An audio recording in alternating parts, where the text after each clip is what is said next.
Alright guys, King KK, Multi-Dave 94 is back with another episode of the full playthrough of No, Not Again. This time, an extra video, really special because I didn't do this usually. I never did this usually. A tier list video, tier list or whatever it's pronounced. You know my better in English. Tier list videos of almost all the bosses of Elden Ring. Now, I can't wait to dig into this. I think it's gonna be so cool to see my point of view, and I hope you enjoy it too. It's like a way for me to talk about it, even with myself, you know, while recording. It's kind of like express some thoughts on bosses in the game.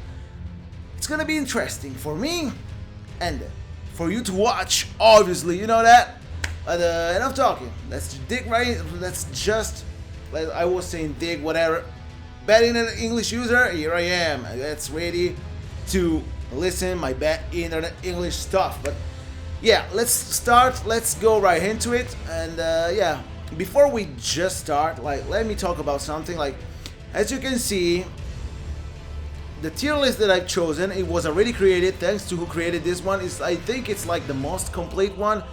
But it's so hard to read what's written there. So since I don't remember all the bosses on my memory, every time I'm gonna go near to try to read what's written there because it's really gonna be hard. So if I misspell something, or I don't know, if something is not perfect on what I read, like a name of bosses, because maybe I don't remember correctly. Plus I can't read what is written there. Sorry. And as you can see, the first three, it's completely white.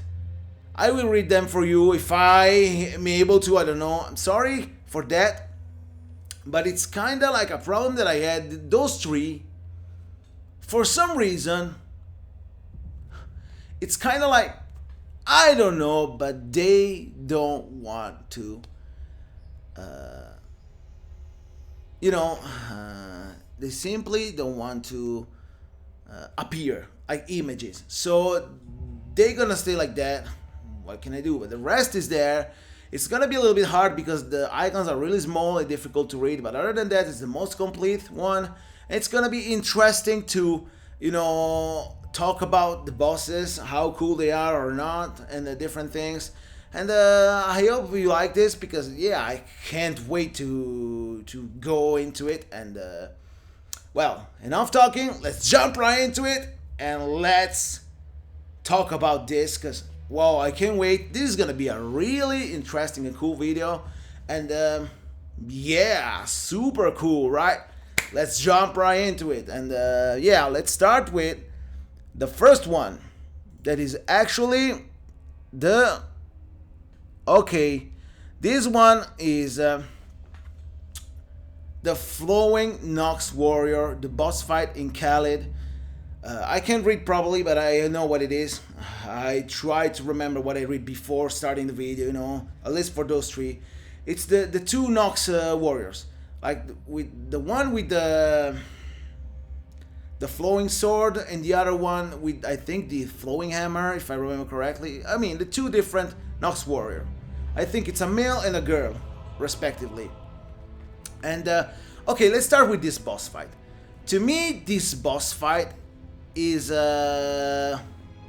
B, straight B. Nothing special. It's still a normal enemy, but it's a unique enemy. And if you encounter the boss fight like early in Khalid, before everything that happens, Noxtella and all the things, it's kind of cool and unique.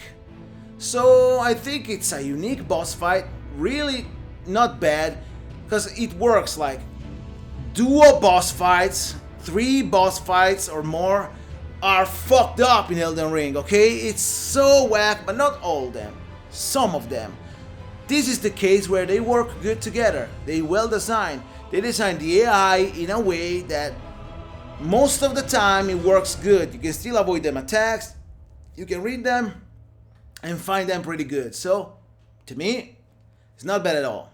And I really enjoy this boss fight, because even if it's a duo boss fight, the two Nox together, it works. And I'm not the type of person that doesn't like boss fight to do a boss fight or things like that.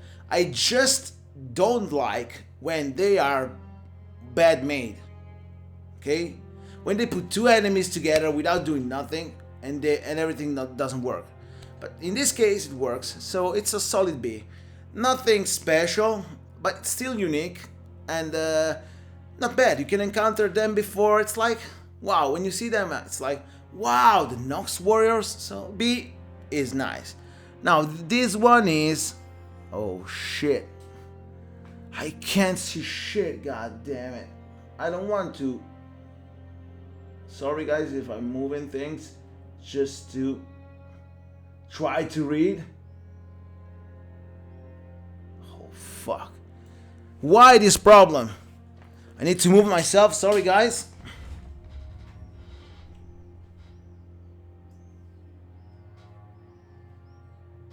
Oh. Okay guys, I'm back on my place. Sorry for that camera movement.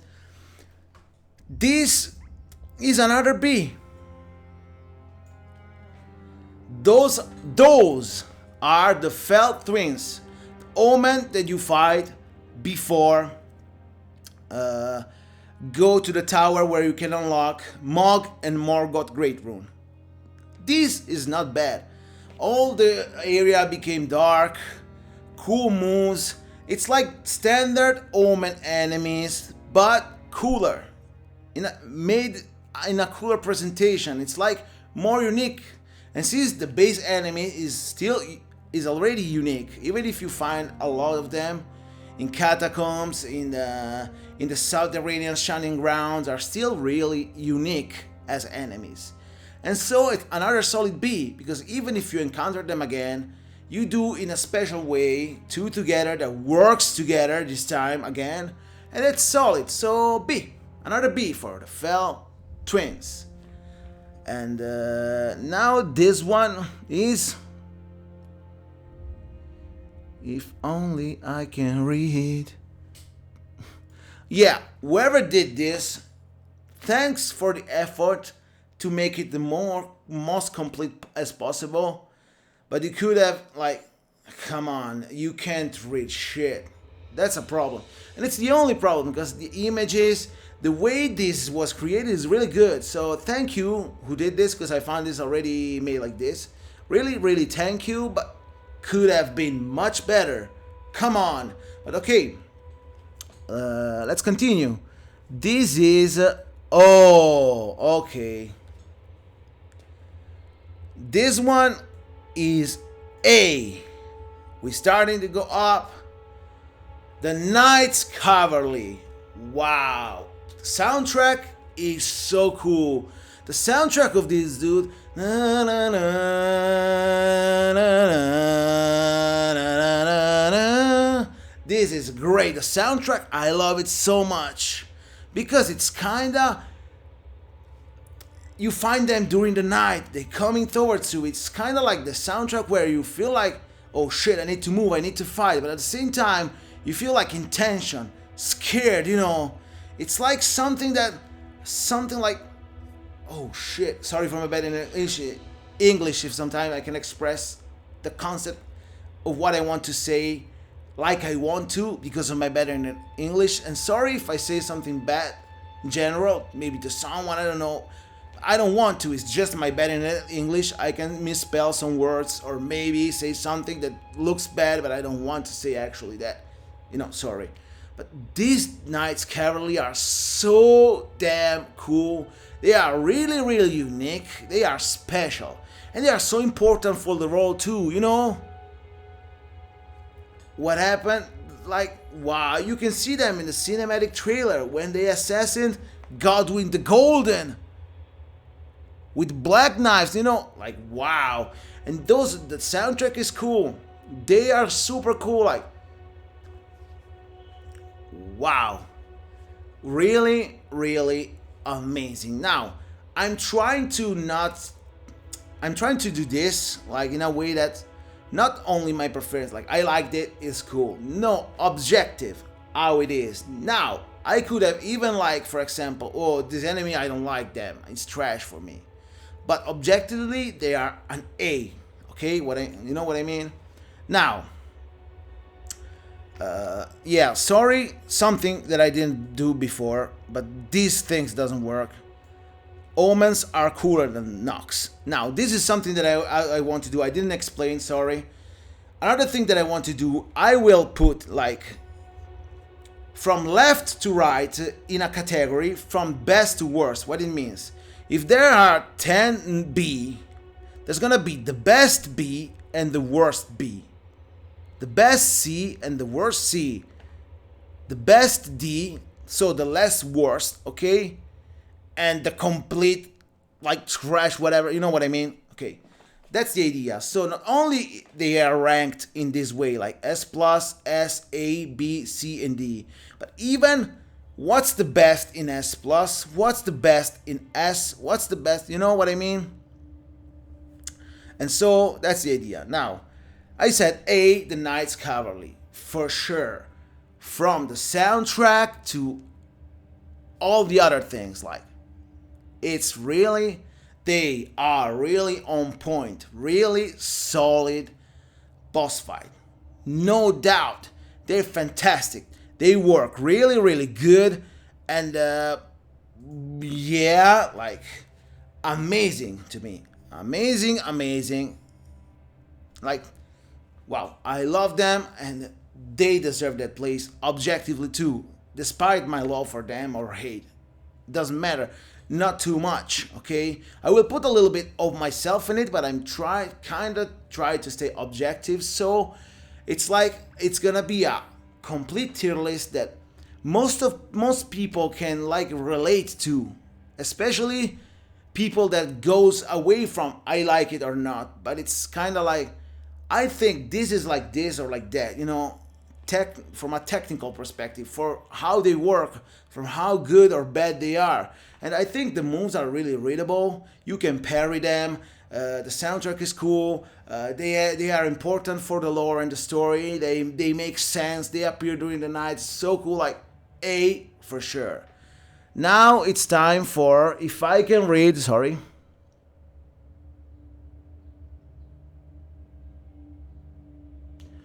Oh, abductor virgins. These are the two abductor virgins that you find in Mount Gelmir if you take the teleport of the abductor virgin again into Raya Lucaria. Not only like that, but that's a way to find them. You can find them pretty early, so if you use that teleport, it's kind of secret, but thanks to patches we know, yeah, we talk about him later too. It's there, it's here, so why not? But yeah, abductor virgins. This is I think I'm in doubt between B and A. Cause it's kinda like, yeah, I think these are B. Because yeah, these are cool, unique like the other one that I put in B. They work together too, because they work together. It's not perfect, but they work together. And it's like really unique as enemy, even more to me, more unique than the Twin Omen and the the Nox Flux. What the hell is Flux? Then the Nox duo too. So those abductor visions are gonna stay there in B and are the best B. You know, look where I put them. It's kind of like really cool. Solid B, because they work pretty good together. It's a duo that's still not bad.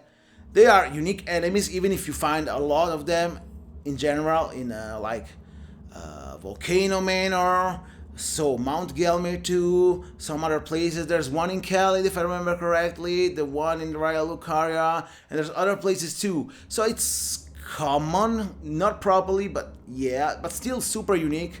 It makes sense. They have a role in the story too, is not bad, and they are solid together, so this is another B to me. Really not bad. Now, oh, this dude, B. Another B, and this is like,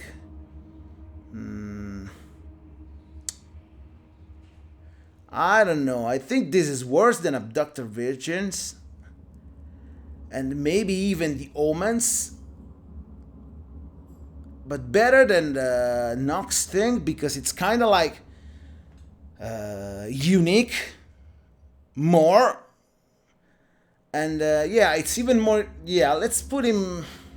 I don't know. If we talk about uniqueness, this is truly unique. But it's kind of like simple. You know what? Here, even better than the abductor versions because this is really unique. Adan, Thief of Fire. Wow, this is cool because you find it early in Liurnia. It gives you an incantation, the Flame of the Fell God, an incantation that comes directly from the giants, an incantation of a god from the start, and it's so cool when you find him and you fight him. It's like unique in a way.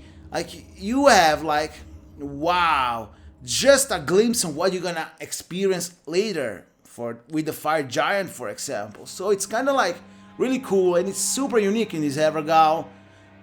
Adan, the Thief of Fire. It's nothing special, but still is cool, solid, it works, it's unique, and it's really unique, more than the others, because it's kind of like the Abductor Virgins, you find them. The Omens, you find them. The Nox Warriors, you find them while you're exploring, you know, in different areas.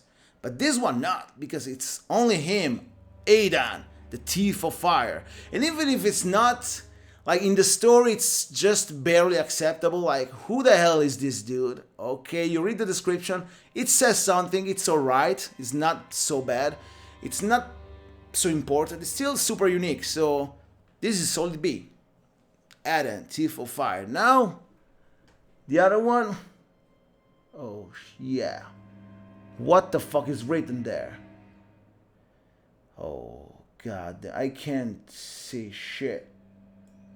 I understand what enemy it is from the image. I don't remember how it's called and I can read, sorry, sometimes I need to do this.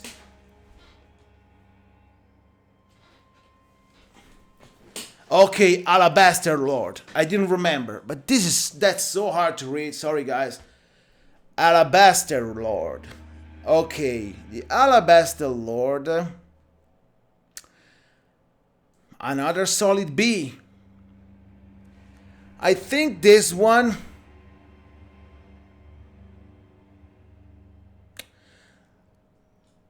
here. I don't know why, let me tell you, I kinda like the duo boss fight more when they work, because they're harder and they are more unique with two enemies together. And so that's why this one is here, simply because, you know, it's alone. And even if it's super unique like the other ones, it's just to me, for now, the worst of the category, if we can say so. Because simply is alone, the Alabaster Lord. But let me tell you, another cool boss fight. Really readable moves, it works really good, it's interesting. The drop I don't remember in this case specific, but all of them, you find them during the exploration too. I have different kind of drops like gravitas, some ashes of Warden, some weapons, even unique ones. So really solid and cool enemy, and it is tied to some of the lore about the stars, the story, the meteorites, the crystallian, and all those things. And it's kind of like not bad.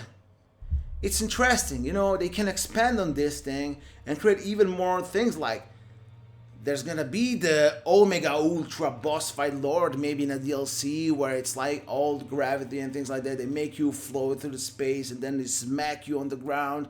Like they can create a lot of things around this character and other things about that. And it's really cool that it's in Elden Ring. There's so many different things in Elden Ring that tied together are really good, and they can expand on each of those things and make even the universe even better. And they have the freedom to do so many different things. I like it. And so this one, it's kind of unique and cool concept that can really develop in the future. So this is gonna be a solid B2. Not bad at all. Okay, now, those are my personal preferences. Let me say this. Don't be angry in the comments. No, this is not this. Okay, you can write your tier list in the comments too. It's no problem to me. Like, I'm happy.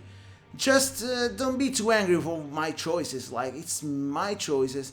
Yeah, if I'm wrong on something, like facts wrong, like I said I think that it's really completely wrong. That character doesn't do it. or maybe it's a wrong concept that I said, you can tell that. It's okay, like if I'm wrong, but try to, be constructive in the comments and don't be too angry for my choices. This is my perspective. You can have a different one, write it. I'm glad to read that and comment and interact with you. Like, it's so cool. Like, the people are so cool. There's bad people, there's even super cool people too, and it's cool to interact with people, talk about games and things like that. So, like, do it, and I will enjoy to read your comments, comment, and talk with you about this and that. I have different perspective, different opinions. It's gonna be so amazing, but yeah, you know what I mean. Yeah, I mean, wow. Let's continue, and yeah, this was a solid B, Alabaster Lord. Now the other one is another thing that I can read, and whoa, it's a pretty long name. What the hell? I can't even recognize. Whoa, wait a second. I think there's something I need to change. Sorry guys, but there's something I need to change quick. Because I try to, yeah, we'll see where, wow, this is I didn't realize this one. Sorry guys if I'm making a little bit a change. Okay, this later then. This later. I know what it is. I understand, but later. Really later. Okay. Sorry if I need to move the camera, but I need to do a change. Okay, we're back again. So, this one. Let's start with this one. That later, just because, yeah, I had some idea in mind. Okay. Regal Ancestral Spirit. Wow. This is obviously A. Regal Ancestor Spirit is obviously A because it's kinda super cool and unique and complete boss fight. Really interesting. That is really particular, and it's well made in a way that's like fantastic, like really cool. The fact that he teleports and then he heals himself back, all when he like walks in the sky with all the blue aura, all the attacks that are really natural. Like, it makes you feel like the power of nature. You know what I mean? It's so cool, and so this is an A, a solid A, because it's super unique, like the Black Knives. It's super unique. And so that's gonna be there, like absolutely A. Now the other one, because the other one is the Ancestor Spirit, I have to put it on B. Because of the tier list mind. Okay, let me talk about this one. This is gonna be on B, and now is the best B, okay? Because this is actually so much similar to A, but it's kind of like I put it on B. Now let me talk about it. The Ancestor Spirit is the first one that you encounter, okay? And you feel the magic the first time. It's incredible, okay? But the Regal one, it's simply the most better and complete version of the first one. It's the same, just better. So that's the A to me. The other one, even if you encounter him before and you have to experience it before, it's kind of like less complete and less amazing than the A one, the Regal one. So yeah, that's B, because it's the same of the Regal, just with less things and less impactful, okay? Less complete, not impactful. Maybe it's more impactful because you find it first, but it's kind of less complete. The Regal one is the complete version, so that's the A. The Ancestor Spirit, the simple one, is the B. To me, it's like that, and I think it's pretty a solid argument, right? I don't know. Let me know what you think in the comments. Like I said before, they are there. Now, what is the... Oh, the Ancient Hero of Zamor. Well, you know how it goes. Another solid B. Whoa, there's so many B. Like, wow, this one is cool. When you find the first time, you feel like, wow, what is Zamor? What is that? You know, the cold incantation, or maybe the weapon. I don't know what it drops actually. Something related to the cold and Zamor. Like, it's so cool the first time when you fight it. Then you find in the mountaintops of giants the ruins of Zamor and all of the area with all of them. So it kind of loses the idea of its uniqueness. But it's really cool. Unique, nothing special like the A that I put there. But it's still cool. Unique, interesting. It's really like on point. To me, it's really, really solid. Boss fight, cool to experience the first time. Not too hard, not too easy, right? Depends on the build. Usually, yeah, I'm not talking too much about how hard or easy it be, because it depends on the build. You can have a build that is super easy against the boss fight, and you can have a build that against the same boss fight is like super hard. It depends on how one is playing, okay? So it changes, okay? So it's like, maybe to me was too easy, for someone else it would have been too hard, or the same opposite, or balanced based on the build, okay? So I will not talk about too much how difficult it is in general, because it's kind of like it depends. Now, there's some enemies that are really difficult. No matter what build you have, it's still difficult. But just some of them, not all of them. Most of them are like, there are some builds that make them too easy, some of them that makes them too hard. It depends. But this one, the Ancient Hero Zamor, is so not bad and solid. It's a solid B. Unique and interesting. Oh, this is like a meme boss fight. Meme. Because I think online everyone is talking about him like a meme boss fight. The Soldier of Godric. This is the first C. This is completely C to me. Why this is C? Okay? Because it's kinda like, let me tell you. This is C because it's kinda like too simple, too common of an enemy. It's not so unique. The Soldier of Godric is not unique at all. They're everywhere. Just they change the color of the armor. One is of Lendl, one is of Gelmir, one is of Godric, one is of whatever. You know, they change the armor, but basically they are almost all the same. Basic standard enemy. This is like the first real, or the second boss fight, we can say so. The Grafted Scion is the real first one, but this is kind of like, if we can say so, the basic standard boss fight, if we can say so. And this is not like it's below unique, like below B. It's not too much unique. Yeah, when you fight it the first time, it kind of like the first time, but it's then you realize that was okay, too generic, nothing special. So it's a solid first time boss fight. It's good for learning the tutorial. It gives even a little bit of challenge if you are like me, like when I started my playthrough, my blind run, oh, check it out, because yeah, it's so cool. But when I started my blind run, I started it with the Wretch class, and so with the Wretch class, it's kind of like difficult to beat this one.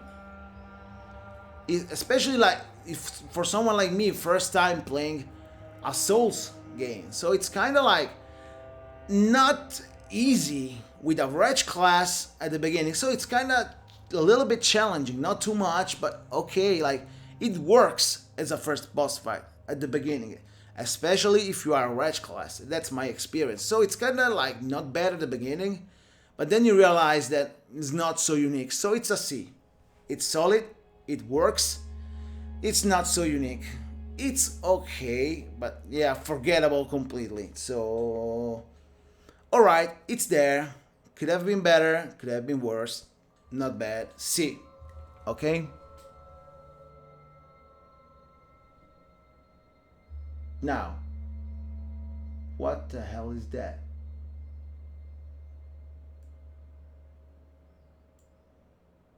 Oh, battle mage huge. Okay, the battle mage huge. You find different battle mages in the game. Some of them in I think in the caves of Raya Lucaria. This one in Khalid as a boss fight, and you can have like his spirit hashes when you fight him. And there's, I think, more, not too many. But yeah, this is another B, solid B, because this is like unique and interesting. It's cool to fight, it works, you can read his moves, it's well made. It's simply nothing so special, okay? It works. Battle Mage huge. Another B. Nothing special, but it works. Okay, now, what is this one?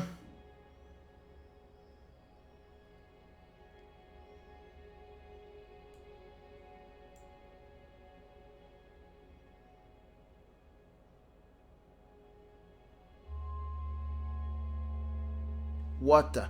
I can't read it. I cannot. Sorry, guys. Oh, ho, ho, ho. We have B all over the place here. Another B. Bam. Okay, sorry. Let me see. Okay, Battle Mage. I think it's, to me. Okay, the ancient Zamor, sorry, they didn't do it before. It's like better than this one. The Battle Mage can stay here, but this one is so cool to me, and yeah, I think this one can. Yeah, it's better than the Battle Mage, for sure. And he's the Beastman of Farum Azula. Oh, this enemy is unique until you go to Farum Azula. That's it. And those are really cool enemies. Nothing special, but cool. And yeah, maybe I'm changing my mind. Yeah, it's more special, the Battle Mage of the Beastman of Farum Azula, but I like it more, personal preference. This enemy is really simple but effective. He has some fast moves. It's like it has good movement. It works. It's unique the first time, less unique later, but it's not like the Soldier of Godric at all. No. So this is not bad. To me, it's another solid B. Really good enemy, the Beastman of Farum Azula. Oh, Valiant Gargoyles. Oh, this one, the Valiant Gargoyles. This is A to me. This is A.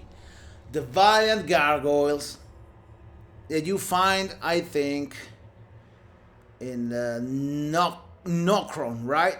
Before getting to the Deeproot Depths, because after you kill them, you get to go into Deeproot Depths. Okay, these gargoyles are not bad. They work together. They needed to get a little bit, corrected. I think they patched it in the future. I don't know. When I played them, they were so damn hard, but I did it. It was a hard fight, but I win. And I think it's kind of the game designed boss fight with more than one enemy to use the summon spirit. I think they designed them to.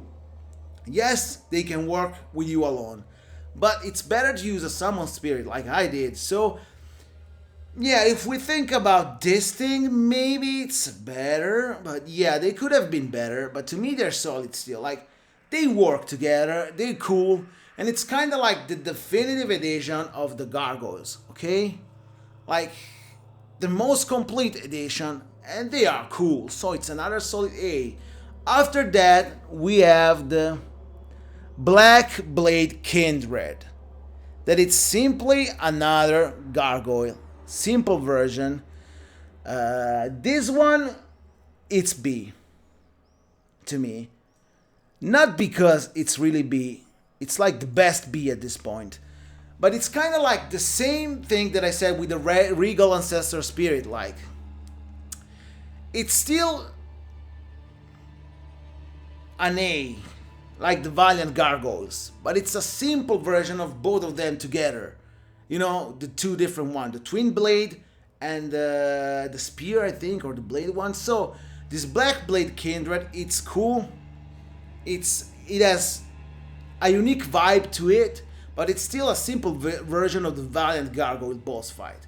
So it's B, because it's kind of like the same, just less complete, you know what I mean? So to me, it's B, but it's still really solid, cool boss fight. And yeah, it's here. Now, now this one, that it's, okay.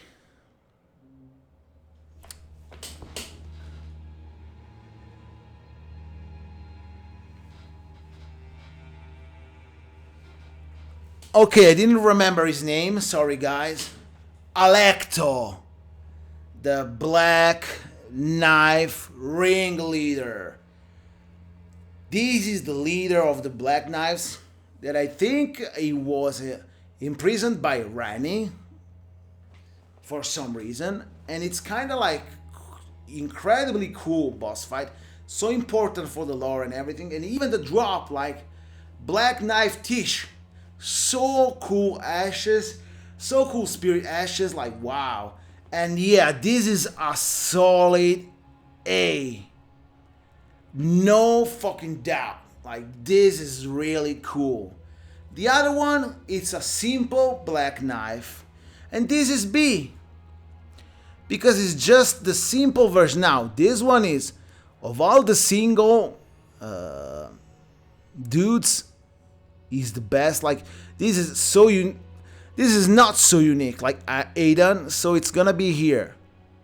The best single boss fight, okay?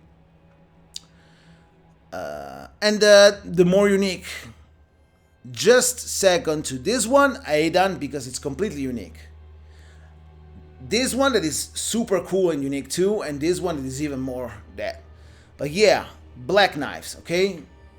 The A version is the leader of them. The top one, okay? This was hard, I remember.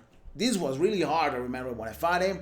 And wow, like so cool and so important.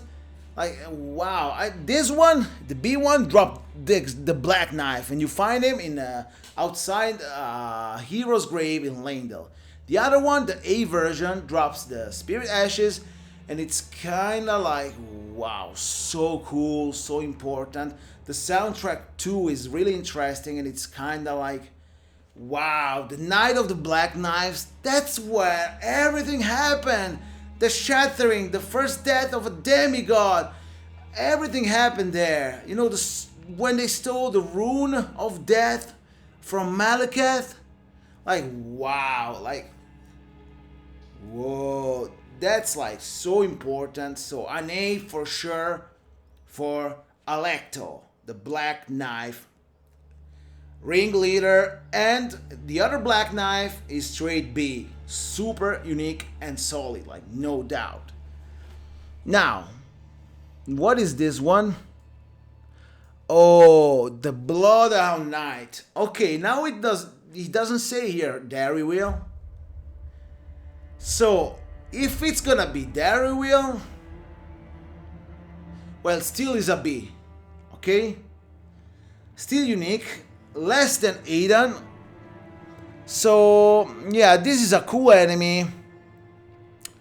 I think it's here that we're gonna put him. Like, I think it's better, maybe more unique than the Beastman of Pharaoh Mazula, but still, you know, less than the metal mage used and the other enemies. So yeah, a solid B for the Bloodhound Knight. We found one into Mount Gelmir in Volcano Manor, and there's others in the world too, so you find them. It's not so special, unique, you know, or important, but it's still interesting enemy, and still, yes, more unique and complex than the Soldier of Godric, obviously. Now, this one is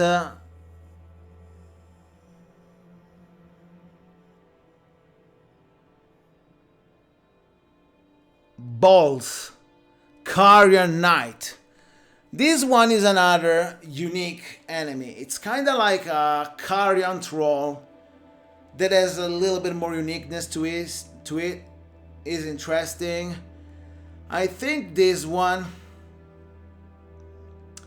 is really interesting. It's still not unique as the other one to me, but it's like better than the Bloodhound Knight at this point. To me, it's better than Bloodhound Knight. It's another B.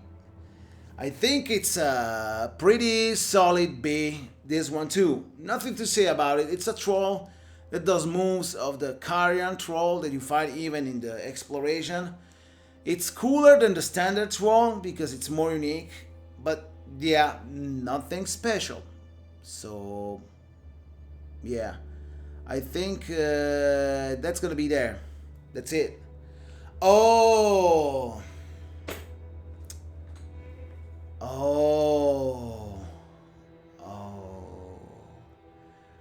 What do we have here?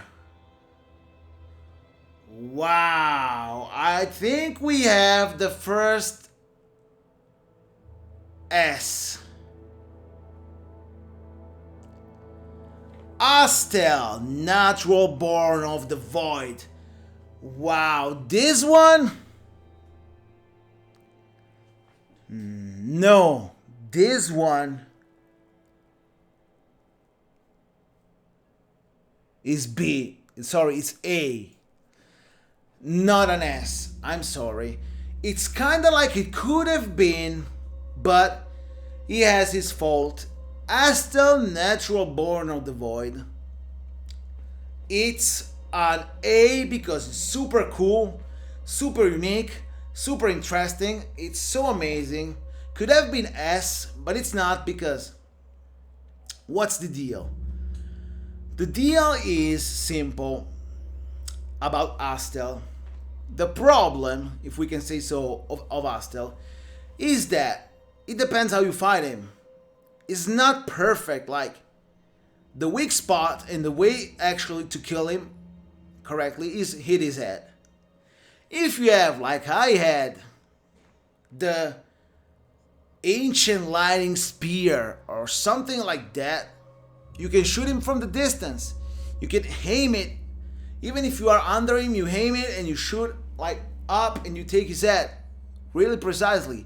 If you do some magic too, if you have your friend that distract him, it helps, and then you can hit him. Cool, right?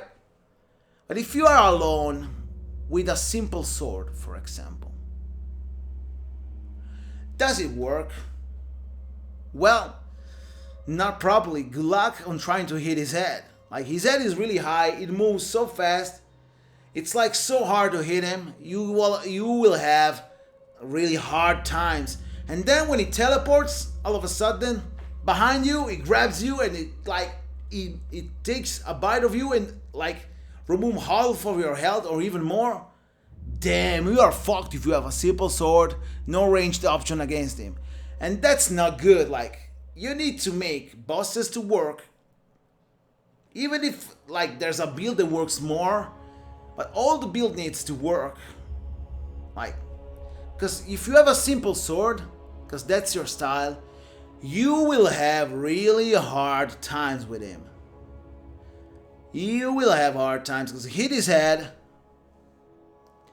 it's gonna be really hard. For example, if you have the combo that I did on the beginning with the two curved sword, do you remember when I fight Godric at the beginning on my blind run with the two curved sword? With that simple build, without the the wind shot. I don't remember his name. Without that, only the swords, because that's your start. Maybe you have bleeding or something like that. You are basically in a big trouble situation where it's hard to hit him, really hard. He destroys you, he teleports behind you, he did all the shit to you, like, you're gonna have hard times. So that's why it's A and not S. Otherwise, it would have been an S, because it's a really cool design, cool anime, and it's a spectacle. The other one is Astell again, Stars of Darkness. Now this one, it doesn't work, even with the lore. It's just the same enemy with a different lighting and maybe some little color changes. It's like the same enemy, nothing special to it. So it's really not good. Like, sorry to say this, but it's really not fucking good. The same enemy with just a slightly change. And the place where you find it, in a cave, it's kind of like, where the hell is here? How the hell is here? Like, you don't understand the lore behind him too much. Even if you try to understand it, it's like, what the hell? Didn't I kill this dude already? So, yeah, I will put this to B, and it's a pretty high one, like the best for now of all the B. Just because it's still a spectacle, it's still cool, it's the same as A. The A, Astell, Natural Born of the Void. But it's like less interesting, and it's just the same repeated. Like, okay, never mind, you know? So yeah, that's B. Now let's go. Oh, we start with the dragons. Now here it says dragon fire. Okay, I think it means like the dragon, the standard dragon with fire. I will put this to A. And there's a reason behind it. Because it's kinda, I see the fire dragon like the first one. You know, a gill dragon. That was so cool. Like go back and see how I fight him. Like, that's I think the only time where I use the horse to fight something in Elden Ring completely. And that's so cool because you first experience a dragon really big that breathe fire. It's so incredible when you first find him in a gill lake. Like, wow, it's like, whoa, the first experience with a dragon is so impactful, so incredible, so cool. The soundtrack too is like so amazing. Everything is amazing about him, and it's kind of like incredible. Like, I fought the only time and the first time that I fought something with a horse, a big thing with a horse, and it was so cool as a fight. You can stun him, you can do so many things to him. It's really good balance at the beginning to give you an hard fight, but not too much at the beginning. The moves are really readable. The lake is really big to fight. The way he enters, killing all the enemies from the sky is so cool. It's the first time you feel like, wow, that was one of my favorite beginning episodes ever. I remember the emotions when I recorded that. It was so cool to see him, wow, planning towards you, killing all them, like, wow, there's a dragon here, wow, and it was amazing. So a gill dragon is incredible, and that's the first one. Then there is the fire one in the bridge on Dragon Barrow. That's, yeah, the same kinda, but to me this is A, absolutely. Now there's the Glintstone Dragon Adula, another A, because it's the same, just different, so it has some uniqueness to it. To me, it's A. Whoa, Borealis of the Freezing Fog, my favorite one. Design-wise, the arena, the fact that everything you don't see nothing. You are in this ice freeze lake. All of a sudden, it changes. You like the wind sound so strong. you don't see nothing. Like in Silent Hill, you know, it's like, what the hell is happening? And then you find him on your back, like, what the fuck? Almost scared me the first time. I find him on my back, like, Borealis of the Freezing Fog, what? And the head design, the angry look, like, this is my favorite one. This is another A. Dragons are so unique, like, A, no doubt.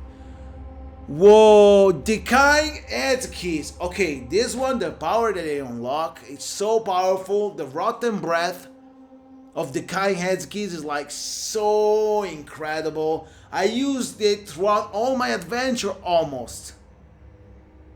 Until I got the Scarlet Ionia, I was using him. And it's kind of like, wow, you want to give big damage plus Rotten to someone? Decaying Head Keys, the GOAT move. And this dragon, I don't like it too much. The aesthetic, it's not for me. But I'm saying I'm objective here. And it's so unique. It's even more unique than the Borealis, okay? It's another unique version of the standard dragon. Like, it's so damn cool. And this is absolutely another A tier dragon. Whoa, Elden, the giant one. Okay, this one, I don't know. This is Grail, right? The Elden Dragon Grail. I don't know how to feel with this one. I think I will put this in A, even if it doesn't move, because of his uniqueness. It's so huge, and it's cool that there is a so huge dragon like this one, even if it doesn't move, but it's still alive, because it makes like dragon this huge possible in Elden Ring. And it gives a confirmation that they exist, even not too far like past. Even now, they still exist. I don't know how we got stuck in there with the Scarlet Rot and everything, but this uniqueness and the feel that it gives to you, like, wow, when you see it, it's so big. To me, this is an A. Because yeah, it's kind of like similar to a B, but it's so much unique, like A. Even if it's a standard dragon, A, it's like, wow. What is this one? Second, guys.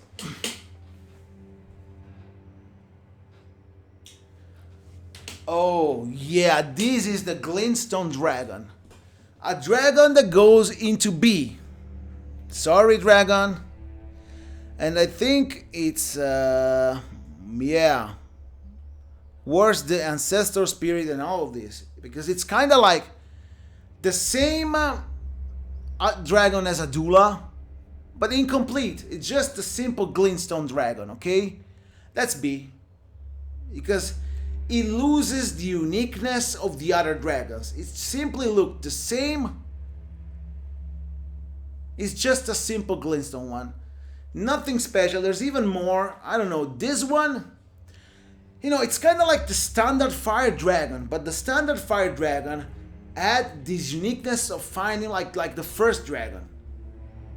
And one of the best fights that I had with a horse. So that's why it's A. Even if it's a standard. This one is just, to me it's B. Because it's kind of like similar to the complete version Adula, just weaker and less complete, you know? So nothing special as a dragon. So this is the B dragon. Oh, B is full of enemies. Wow, B is full of enemies. The Burial Watchdog. Okay, these enemies, the Burial Watchdogs, are so unique, especially when you find him the first time. But it's kind of like simple, nothing special. And let me tell you, these are the worst. Like, we have the scepter version. I think it's worse than the beast from Farumazula. And we have the sword version. Is here. I think it's worse. And now we have the Watch Dogs Duo. Whoa, this is the first. There's two of them. Maybe, oh, that's a problem, okay? This boss fight is trash. This is the worst shitty boss fight ever created, goddammit. Watch Dogs Duo. I hated them. This is simple. Two random fucking enemies of the same time put together. Without any, like, AI changing or intelligent placement or maybe some corrections, so like some limits to the AI, like when one of them is doing a move, the other one is forced to do only that other move, and so on, so the fight works. No, these are just two of them put together in a weird way. It's so fucked up. They are shitty. The shittiest boss fight, maybe one of the shittiest boss fight in the game. It's kind of like sometimes you don't even have the possibility to escape because you are avoiding the move of the first one and you got hit by the second one and you can't avoid that. That's simply bad design. Watch Dogs Duo is shit. Is really trash boss fight. Like, probably second to none. Like, is the worst. It's so bad. Even with the summon spirit, is bad. Like, even with Oleg, I think I got Oleg at the time, and I have even powered up a little bit. Even with Oleg, it was so tough because you got hit no matter what. Even a super skilled player, like, unless you have luck, if they do the combo where you can't avoid the attack and that's really bad, you're fucked. Like, this shit doesn't need to happen again. Come on, From Software, Miyazaki. After all the Souls game that you did, you still try to provide us players this fucking artificial difficult shit? Like, the ones alone are okay. In fact, they're solid B tier. Unique and interesting. But the D one, like, the duo is trash. That's like shitty. Like, that's D for sure. That's the worst. They can stay there. Fuck them. I hope I don't have to fight them anymore ever in history of my life. Fuck them. We're a Watch Dogs Duo. The shit. Okay. Now. Whoa, the two Clairnut Knights. The boss fight, I think it's in Khalid. Or Dragon Barrow, between Khalid and Dragon Barrow.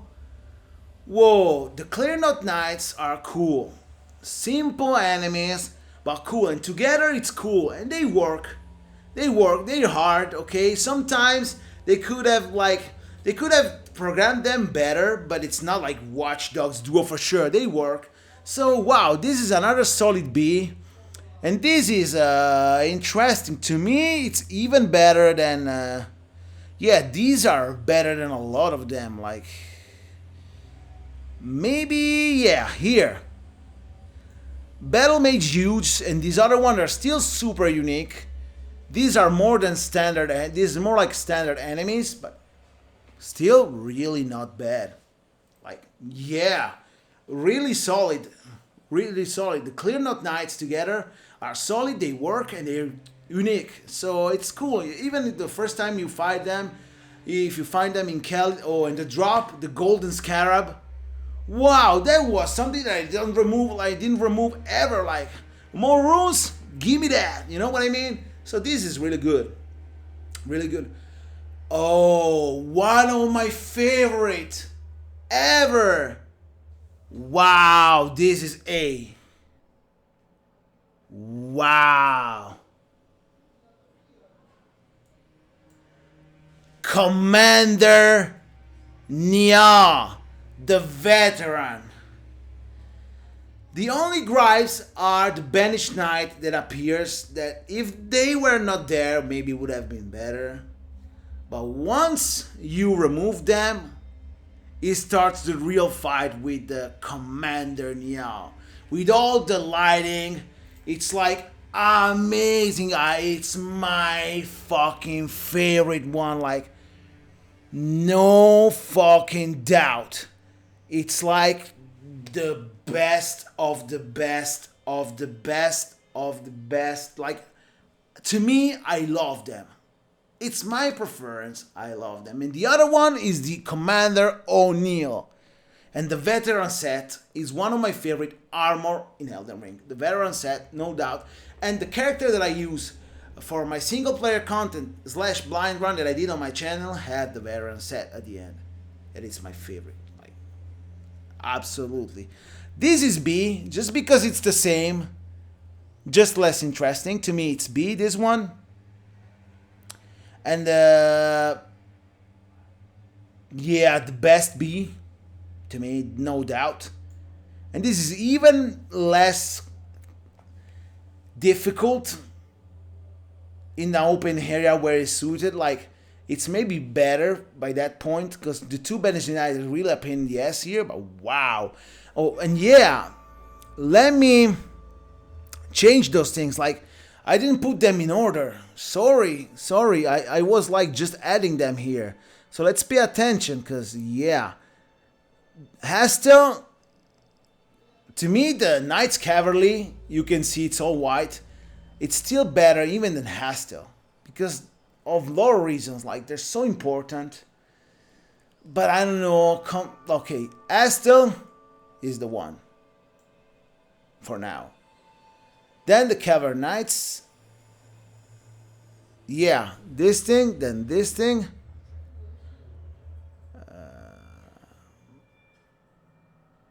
Wow, the Black Knives. I think this one. Okay, let's do this like this, okay? Then like this. I'm putting them in order. Now the dragons. I think that of the standard dragon, the first one is this one. Absolutely.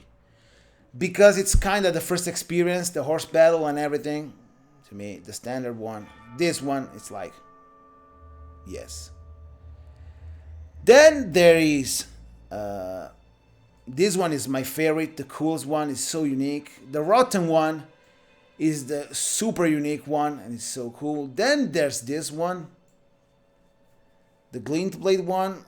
Then there's the commander, no doubt. And this one is the last, because it's simply not a real boss fight, and it doesn't move. It's just there. But it gives you, like I said, the perspective of they can be dragons so big. I hope in the future we fight them, even if I don't know the camera, how can it work. But can you imagine a boss fight with a dragon so big? Maybe a gimmick one.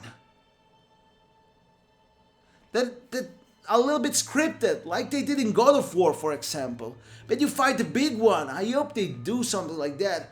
And they exist in the world. That's the proof. The alive one. So, yeah, that's going to stay there for that reason. And yeah, the commanders, my favorite, you know. There's no doubt. Oh. The Crucible Knights. Look what we have here. Unique, cool, solid. There's Crucible Knight, the simple one. Let's say Ordovis, even if Ordovis fight in the duo fight.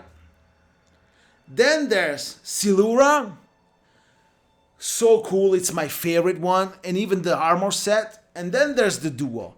So the duo is A tier. No doubt. I think it's, yeah, worse than the commander, but better than the dragon that doesn't move. That's like, the duo is my favorite, because it works. They managed the AI to work properly. When the sword one came forward, the other one stays back and try to not attack you too much or just the right move. When the other one, Silura, came forward, it's kind of like the other one stays in the back with the sword ready. It's like so cool, fight both together. It's the complete version of the fight, the two Crucible together, and you get the full set of Ordovis there. So cool. And it's like the way where this Crucible are, it's perfect because they are in one of the most difficult hero graves and the complete hero graves in Elden Ring, outside the Leyndell Royal Capital. So it's great to have them there. It's a great placement, and they are really difficult, and it's okay because it's the most difficult hero grave. It's like a great challenge that you have there, and that gives you like the 3 Sentinel armor, I think the Golden Epitaph sword, the Ordovis set, a lot of cool drops. Like that place, it's so full of drops, like it's incredible. That's where I learned that the Chariot Knights can be destroyed, and it's like that hero grave is the best one and the most complete one to me, and it's like so challenging, and those Crucible duo that are there, it's perfect. So this is really A. And now the other two Crucible are gonna be like together, tied up together, and to me are like for sure here 1 and 2. The order, I put the order like first this one because I prefer the Silura one and then the other one. But you can choose the order that you want. They are similar, just personal preference there. But for sure they are less important and cool than the Black Knife and the importance that this one have. But at the same time are much better than Zamor, Hero, and on the other things that come around here. You know what? So this is a good place. And still B, because yeah, they're like A tier. Absolutely. But the real A tier is the duo fight. Those two are the simple version that you can fight alone, and it's just B. Really cool, strong, and unique, and valuable. Okay? Absolutely. Now, yeah, maybe here I can put Astell first. Yeah, because it's more a spectacle, even if it's the same repeated, but okay. But yeah, that's at least. But the rest, oh, and maybe even this. Yeah, let's do like this. This is, I feel, a better order. That thing is changing a little bit sometimes because I think something, I realize something. Yeah, but that's okay now. Now let's go forward. Oh, the Crystallion. Okay, this is kind of like, there's the two Crystallion, and here there's not the Putrid Khalid version, there's 3 of them. That's A tier to me. The 3 Crystallion together, it's A tier, but it's not here, so you can imagine that it's not here. Those 2 Crystallions are B, and I think it's the staff one, and yeah, it's not complete here. It misses 1 Crystallion, the spear one, because there's the staff, the spear, and the other one that I don't remember. You can find the 3 together, Putrid in Khalid. So the Crystallion here, it's kind of like, these 2 are B. The 3 together are A, but it's not here. Let's just imagine that. So, of these 2, I think, yeah, in order, it's not important. They are similar and they are all cool. I like the spear more, but it's kind of like the same. And they are like, yeah, more unique than these enemies right here to me because they're the Crystallion, but less unique than Crucible. So I can put them here. Wow, like B has a lot of entrance here. Wow. And still there's no S or S plus. Are there gonna be some or what? Well, I hope. Let's go. Oh, wow. Another A entrance. The Death Right Bird. This one, it's so cool. The one in Khalid dropped the Death's Poker, a really unique and cool weapon. And then there's the one in the Consecrated Snowfield, if I remember correctly. And there's different ones like during the night. The Deathrite Bird, the burst version of the bird that appeared during the night. So this is for sure an A, no doubt. And this is gonna be like, I think this one, yeah, it's better than the Crucible because it's more unique. So this one will stay here.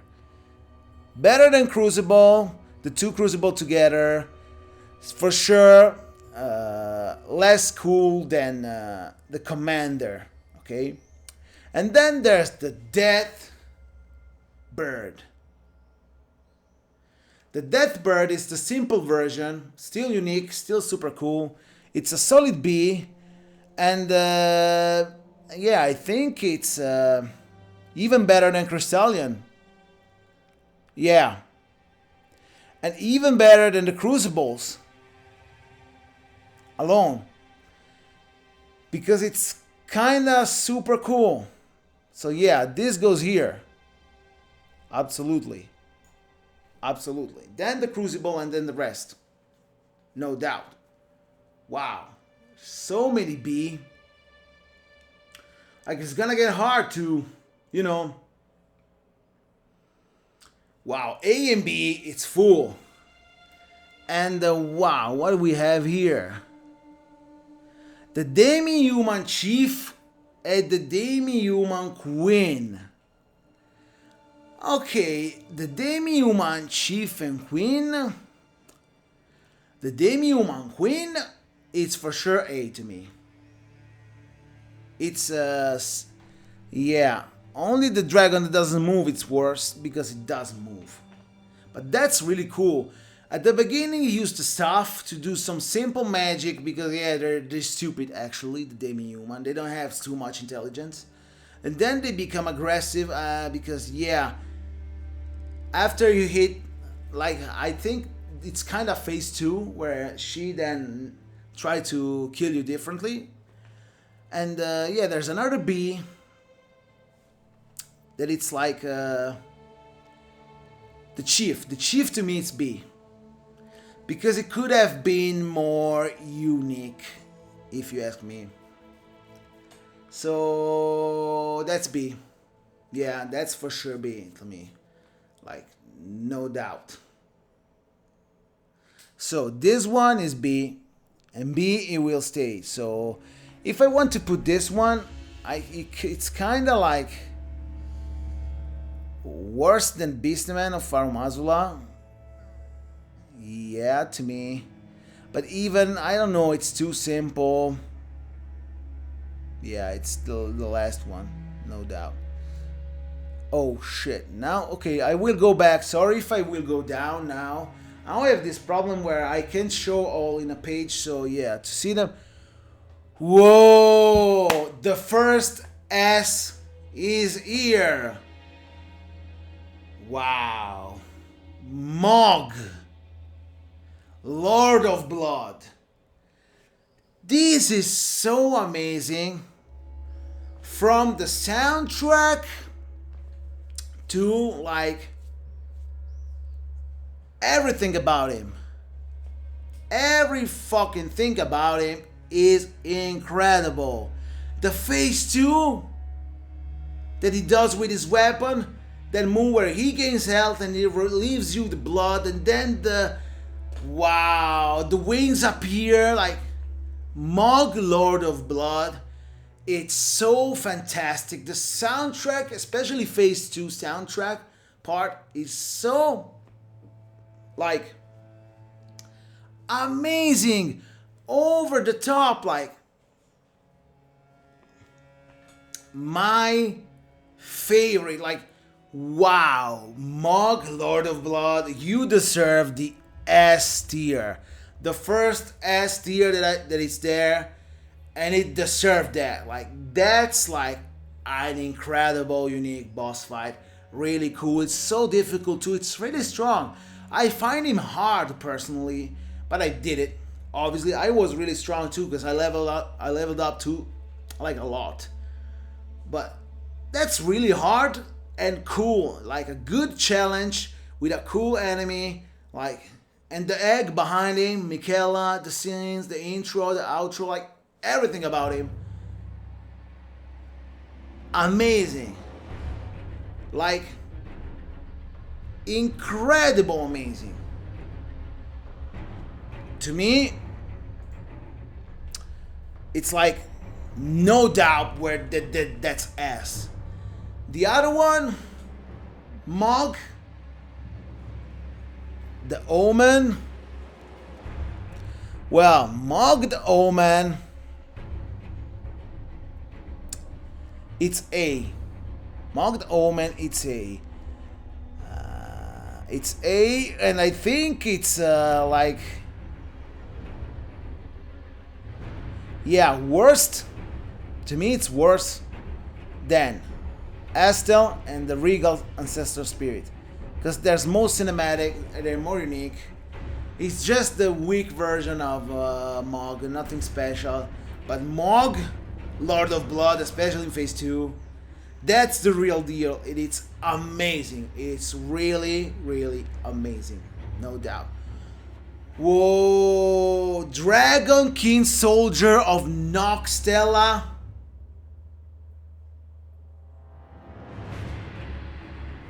Wow. Wow. This is an A tier. A good one. Yeah, I think it stays here. Like, Dragon Kill Soldiers. Oh, there's even the simple version, right? No, this is the one of Nocstella. Sorry, this is the simple one. Okay, so this one will stay here. The Dragon Kill Soldier of Nocstella. This is like the one that has a phase 2. The wings appear. It jumps over the arena with the cold fake lighting. Wow, that's amazing. No doubt this is an A tier. Absolutely super cool. The best of the best Dragon King soldiers. The fake dragons, you know. Wow. This one, the simple one, obviously it's gonna be a B tier. And it's gonna be like, I think it goes here. Or maybe here, yeah. Because it's still super cool, but yeah, nothing special. Like the dragon, oh, maybe it's better. It's, I don't know. Yeah, you can stay here, okay? Because it's not too unique, it's nothing special. I mean, but the one of Nocstella, the phase 2 with the wings, that's like, you can tell. Straight super cool, like no doubt. Whoa. Well, what do we have here? Radagon of the Golden Order and the Golden Beast. Sorry, Elden Beast, not Golden. Yeah, it's all yellow and golden here, but Radagon of the Golden Order and Elden Beast. Straight S, no doubt. I think that Mog, Lord of Blood, is cooler to me, but that's kind of like S tier. Absolutely S tier.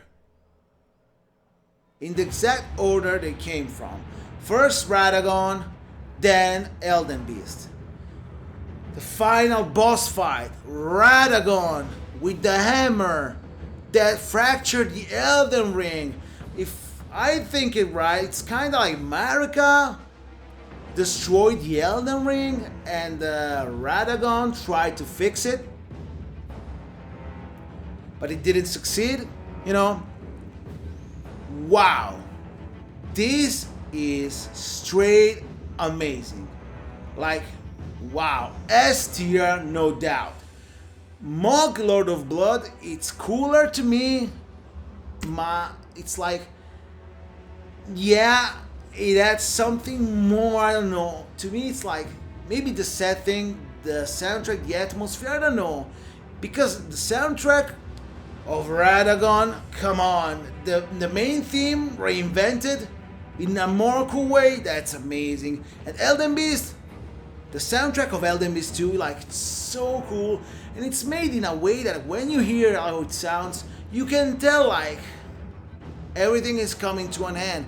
It's like so good. The soundtrack, Elden Ring soundtrack, I maybe just few tracks we can say they are special, but all the tracks are so good, cool and well made in a way that works. Okay, I like them. But yeah, wow, these Radagon and Elden Beast, they go straight to S tier, no doubt. When he jumps with a hammer, Radagon, with the Elden Ring symbol, or when you see him from the back in the Elden Ring, it's like in his back where it's fractured. Like, wow, that's so cool. And Elden Beast, when he does Elden Stars that follows you like forever, and that attack where he grabs you, wow, and it's like you are stuck. Like you are crucifix, you know, in a part of the Elden Ring, and everything attacks you, the fucking grab. It's so cool. The big sword, then it's kind of like Radagon and Marika in that sword, in a way. It's like the god itself made a sword and you can unlock. Wow, that's like amazing. And so S tier, no doubt. I can stay hours talk about them and how cool they are, but let's go forward. Let's see what's next. Whoa. Putrid Earth Tree Avatar. Well, A tier. It works, it's super hard, it's super cool, and there's even the standard Earth Tree Avatar.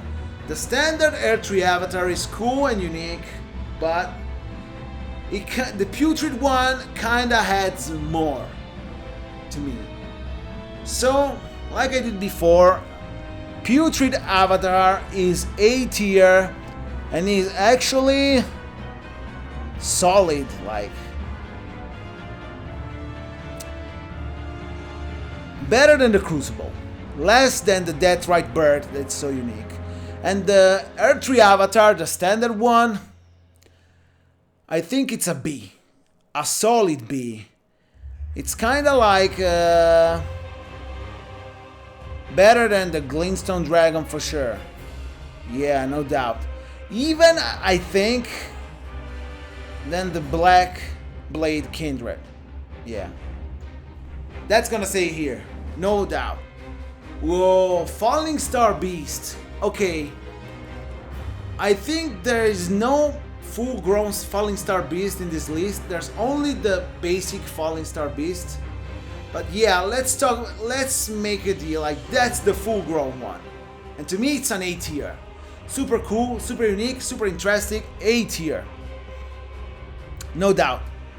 Falling Star Beast, the full-grown one especially, but in general, is an A tier. Interesting, unique, and everything. I think it's yeah,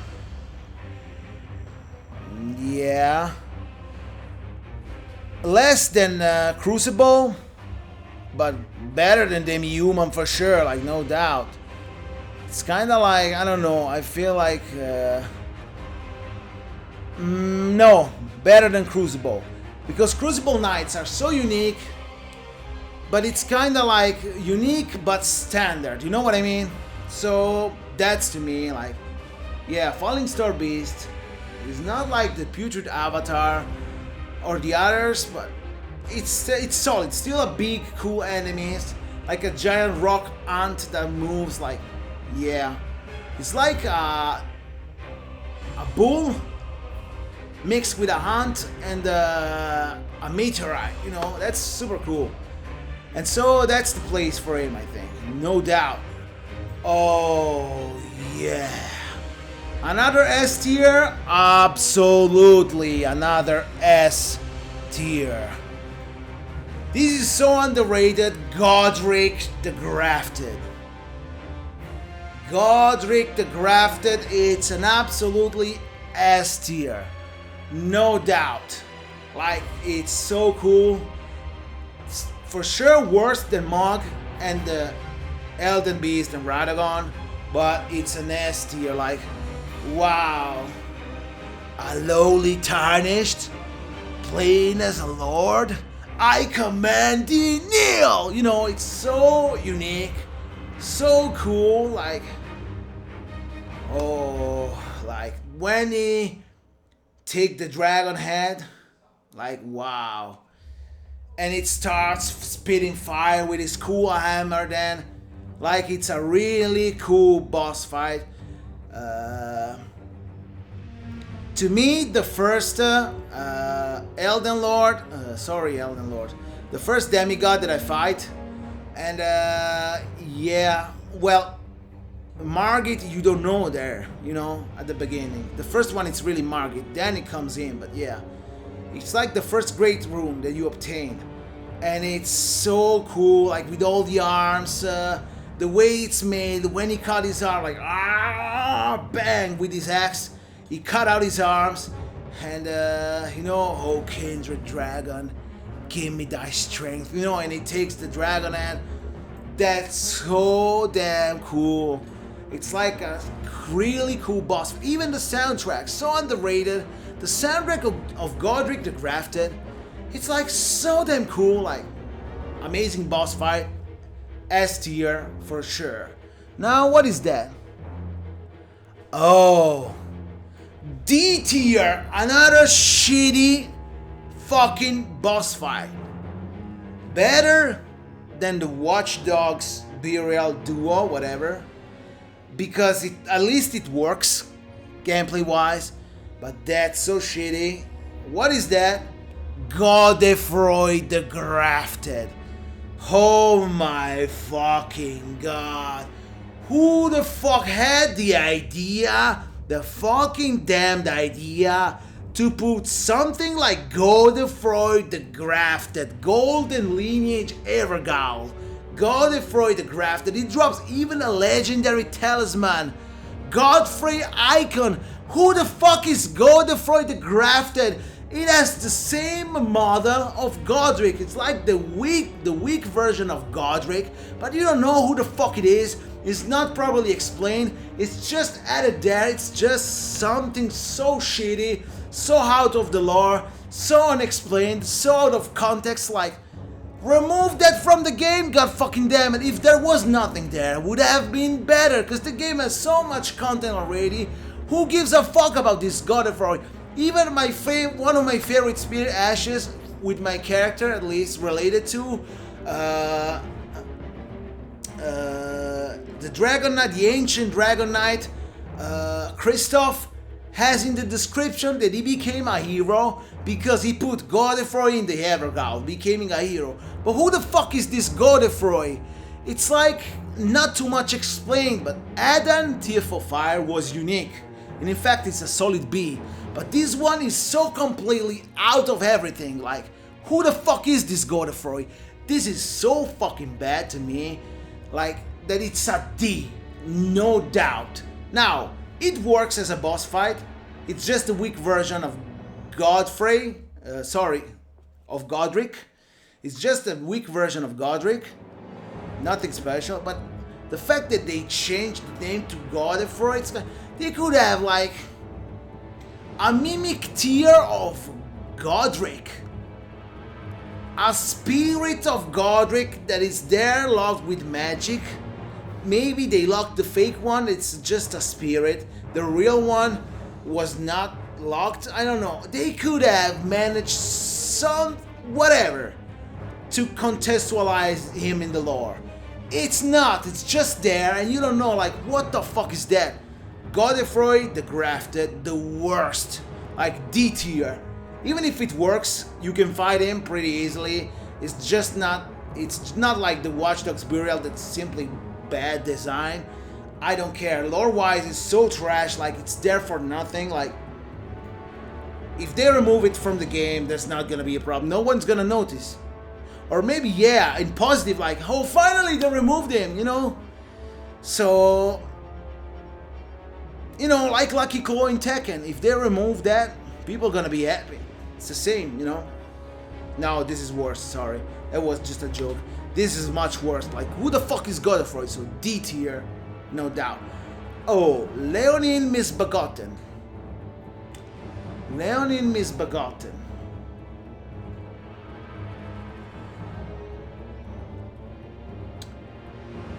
This is like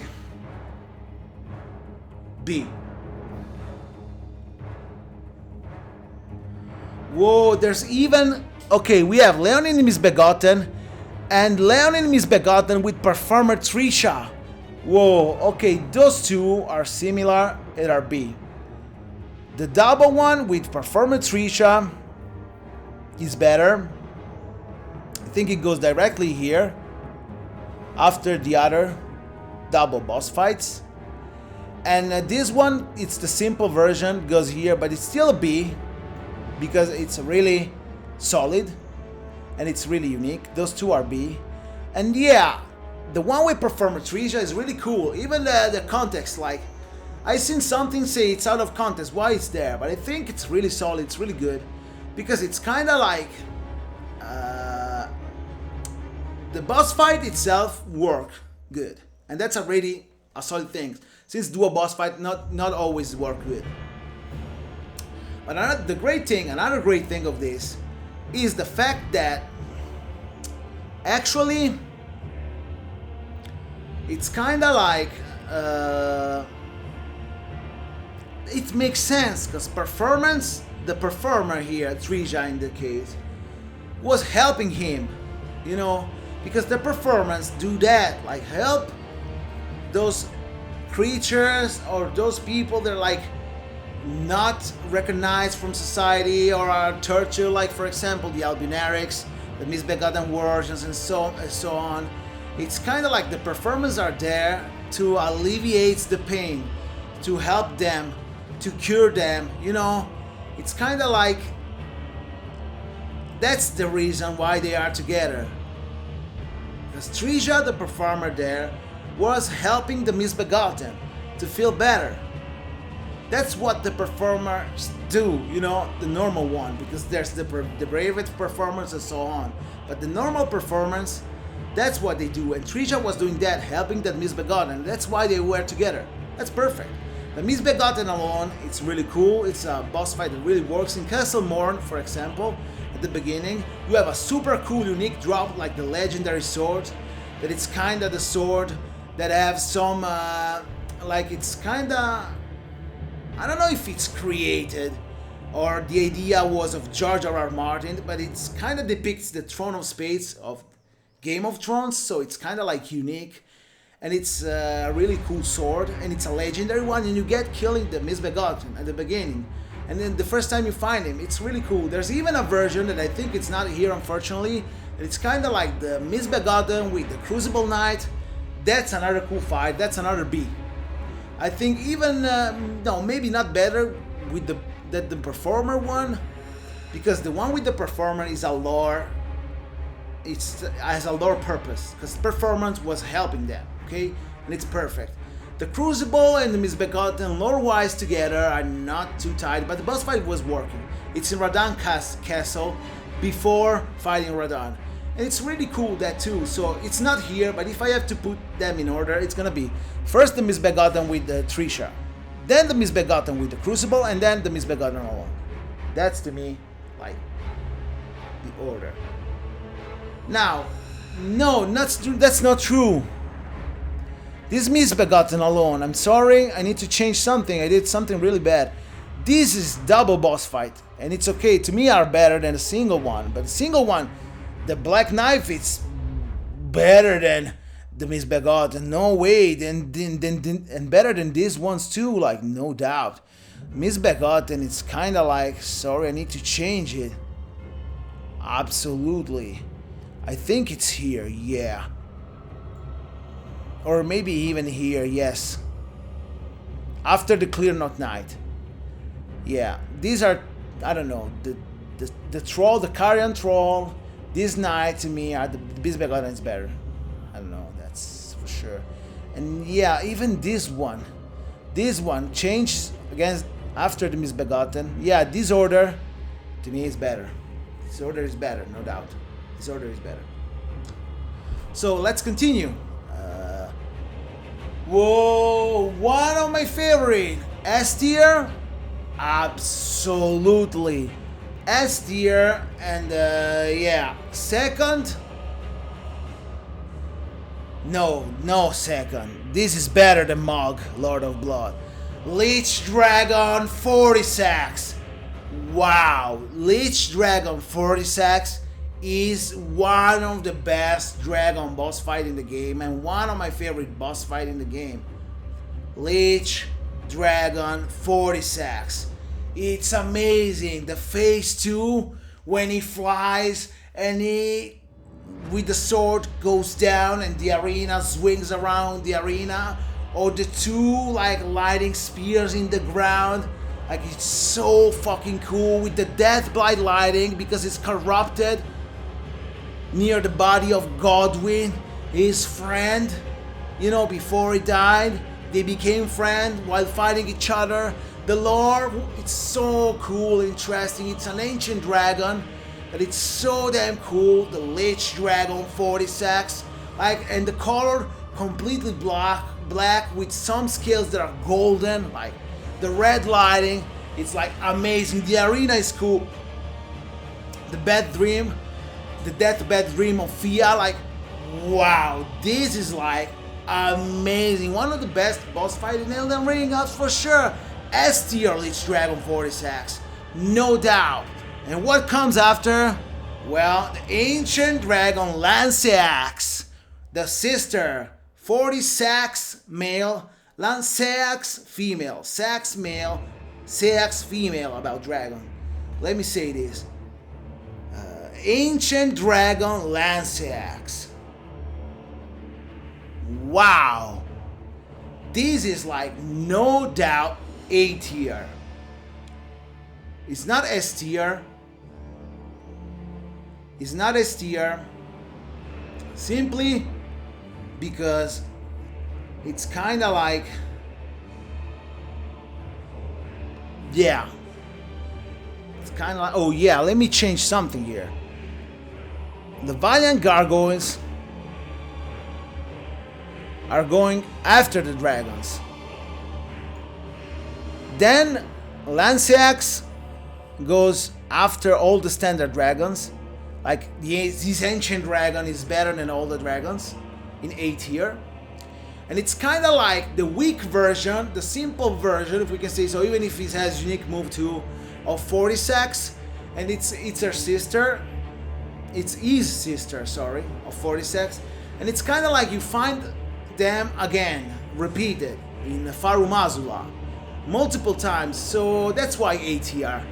If it was completely unique, like 40 sacks, maybe it could have been S tier too, but it's A tier because it's not completely unique. And but it's super cool, like, wow, Lanceaxe, when he arrives in Leyndell, wow, really amazing dragon. Not like 40 sacks, so no S tier, but almost really incredible. When he does the Lanceaxe glaive, wow. Yeah, 40 sacks lighting spear is over the top, but Lanceaxe glaive, the sword of lighting, red ancient lighting that swings, it's so cool, like, no doubt, absolutely. Whoa, look at what we have here. The Godskin Apostles, okay. The soundtrack of Godskin Apostles, it's like S+, like, I love the soundtrack of Godskin Apostles, like, wow, the soundtrack they give to them, it's like na na na na na na na na na na na na na na.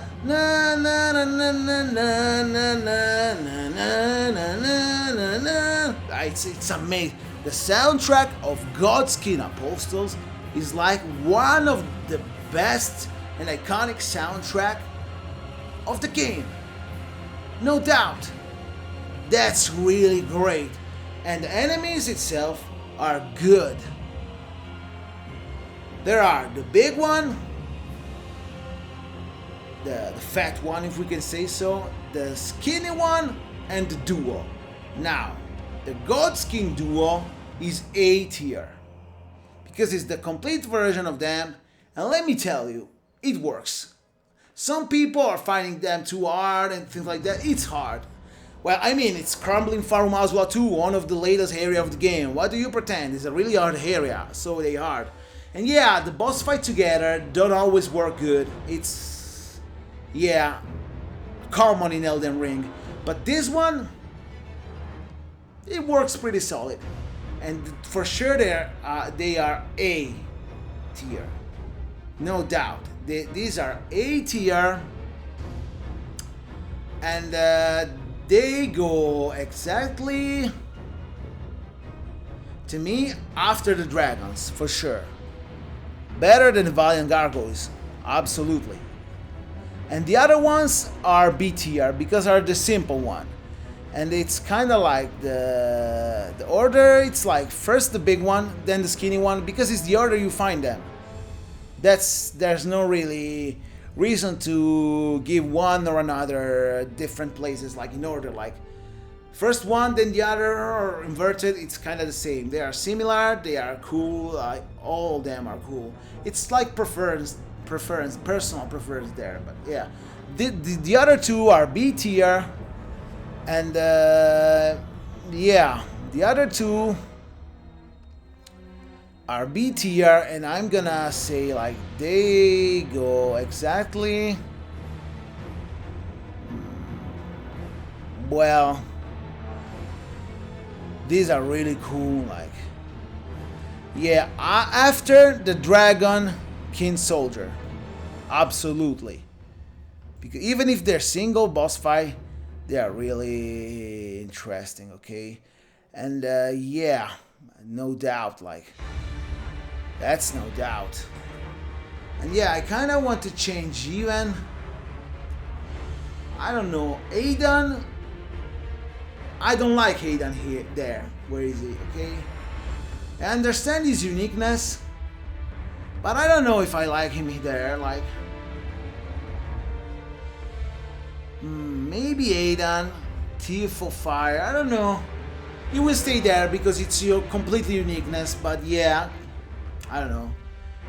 But yeah, now what? Oh, Kindred of Rot. The double boss fight. This is another C tier.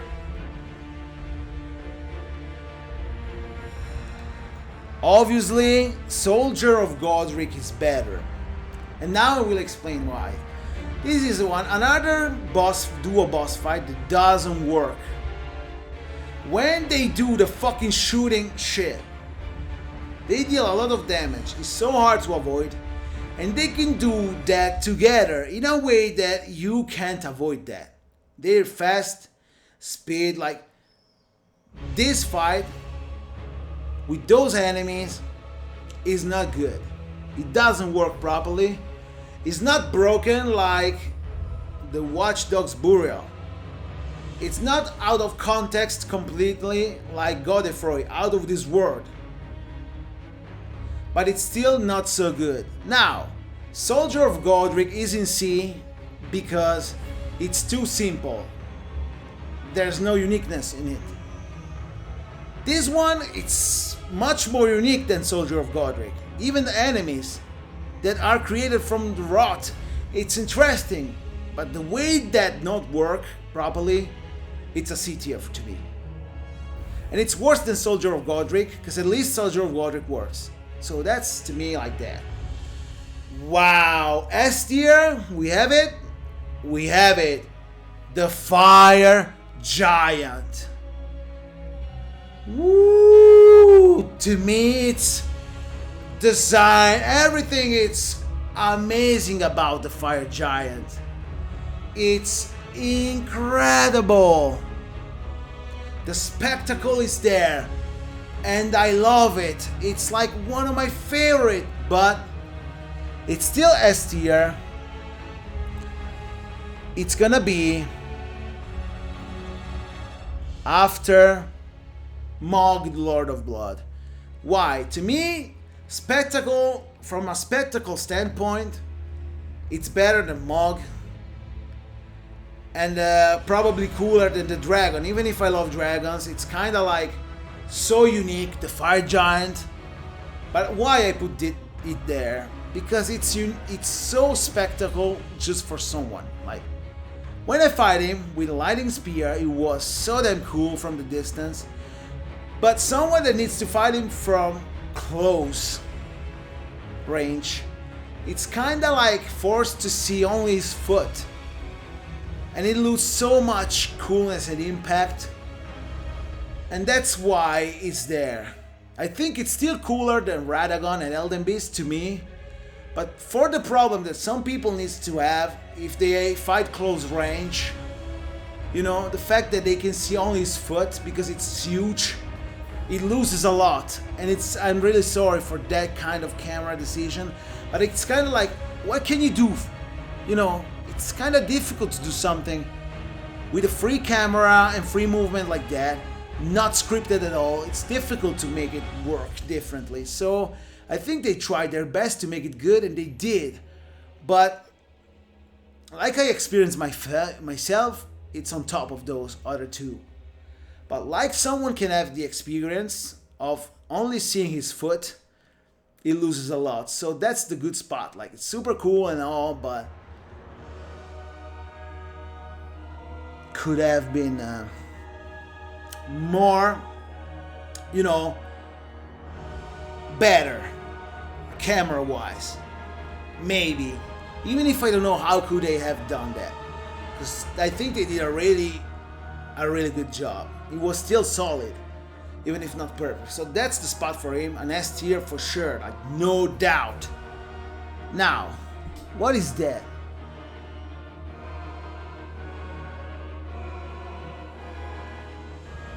Whoa, the Grey Warden Duelist. B tier. Another B tier. Nothing special as an enemy, let me say that, but still okay. It works. I think, yeah, less simple than the Beastman for Frau Mazula. Yeah, after the Leon Enemy is Begotten. B tier. Nothing special. It's there. It works. It's okay.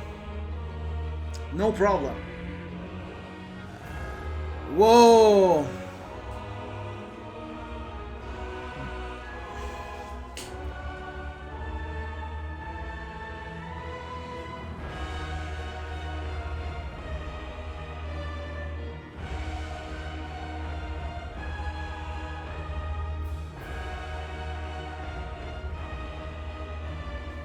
Well, guys, I don't remember his name. I can read that. You can see, this is clear to see from the image. It's kind of like the golem, but I don't know the exact name. This enemy right here, for how common it is, and how much you find him, and how easy it is to find him, I think it's a B. But it could have been A tier if he had more uniqueness to him and he was more. But yeah, it's a solid B, and it's kind of like really solid. I think it's better than Leon Enemies Begotten for his uniqueness. To me, it's that. Really, really cool. Could have been better, could have been worse. To me, it's that. Oh ho ho! Godfrey, the first Elden Lord. Well, what do you think this is? S tier, Godfrey, the first Elden Lord, and Horalul. Wow, to me, S tier. The simple one, like Godric, to me, it's still more spectacle, more cooler in general. But this is like S tier, especially when he killed the lion. Now I fight just Horalul, warrior, you know. That's so cool. Elden Ring rested close at hand. I came back as upon the name of Godfrey, first Elden Lord, and the soundtrack starts like the soundtrack, especially the first part, the phase 1 of soundtrack. That's so, to me, it's another one of super iconic soundtrack of Elden Ring, and I like it so much. Like, wow, let me tell you, straight banger. The soundtrack, straight super cool.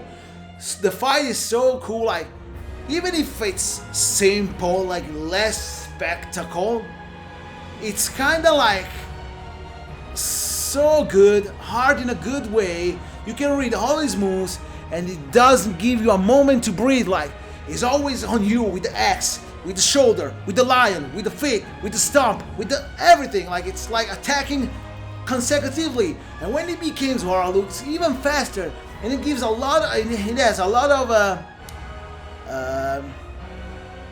throws. Like, they are so cool.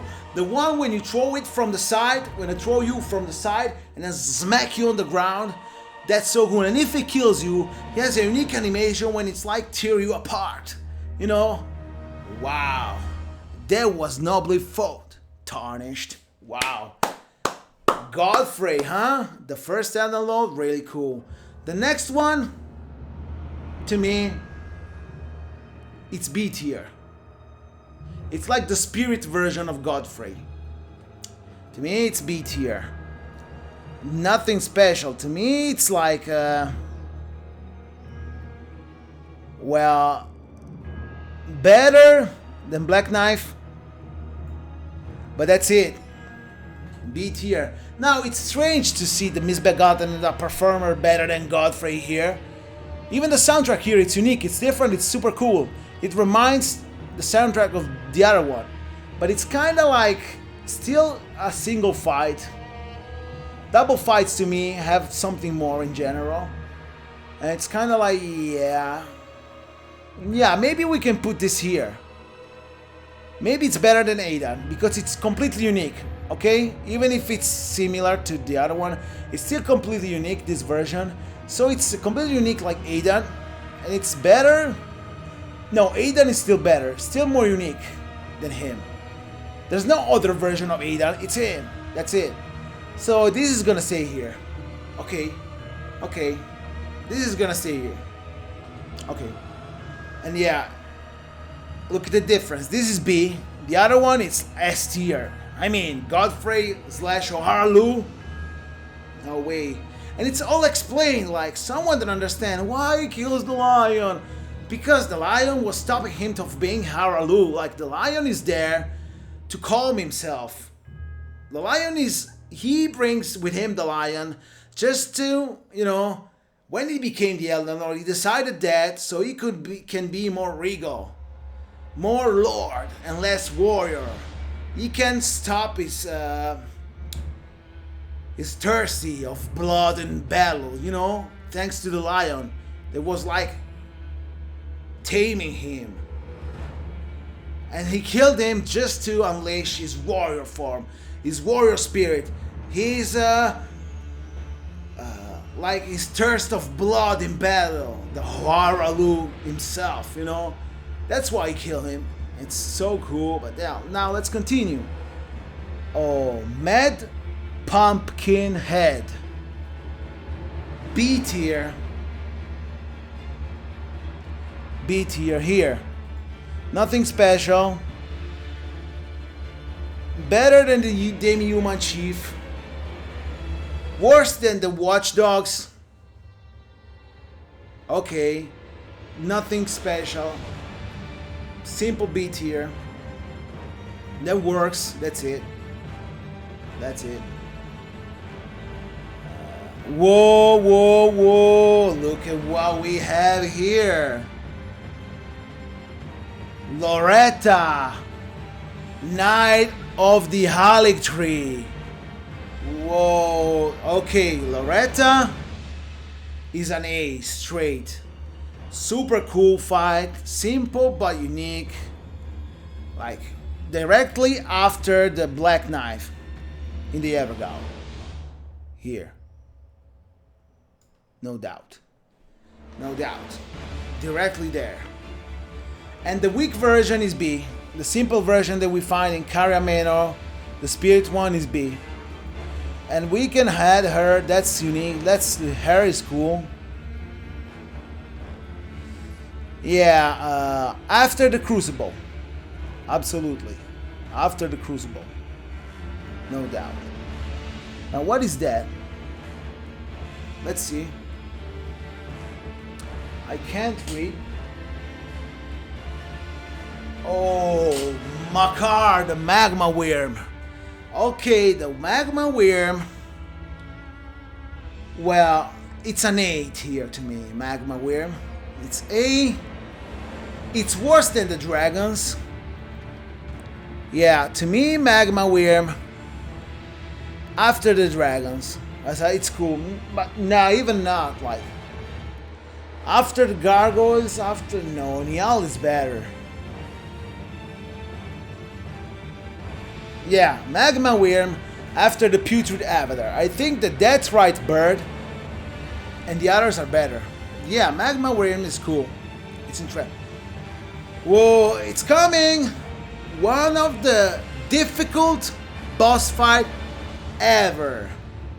Malenia, Blade of Michaela, the goddess of rot. Like, absolutely incredible boss fight. Amazing. Wow, I think it's kind of like... Wow, I don't know where... This is S tier. Malenia, Blade of Michaela. Or Michaela, sorry the pronunciation. I always forgot because I always called Michaela, but it's Michaela. Malenia, Blade of Michaela, the goddess of rot. It's incredible. It's kind of like, to me, S tier, no doubt. Now, where? Better than Godfrey? Yes. Better than Godric? Yes. But where then? Like, you know what? When she turns to phase 2, is amazing. The music starts. Now rot. It's so cool, that part. But then in the action, when you fight her, it's a little bit simple. I don't know. I think it's kinda like, yeah, she's gonna stay after the giant. Because when the giant works with the camera, it's incredible to look at. It's so huge and cool. But still, I don't know. I don't know if Radagon, I think Malenia has something more to Radagon. Elden Beast. But yeah, I don't want to. We can like do Malenia, Radagon, then the phase 2 and phase 2 like, but I don't want to do it. So Malenia, I think it's better than Radagon and Elden Beast in general, but yeah, it doesn't have that thing to be better than maybe Mog or 40 Sacks, you know what I mean? But yeah, okay. Oh, Mimic tier. A. For his uniqueness and the fact that you're fighting yourself. To me it's A. To me it's A. And it's kinda like yeah, better than the Demi-Human Queen, that's no doubt, because it's yourself. But it's nothing special, but it's A for sure. Whoa, another A version?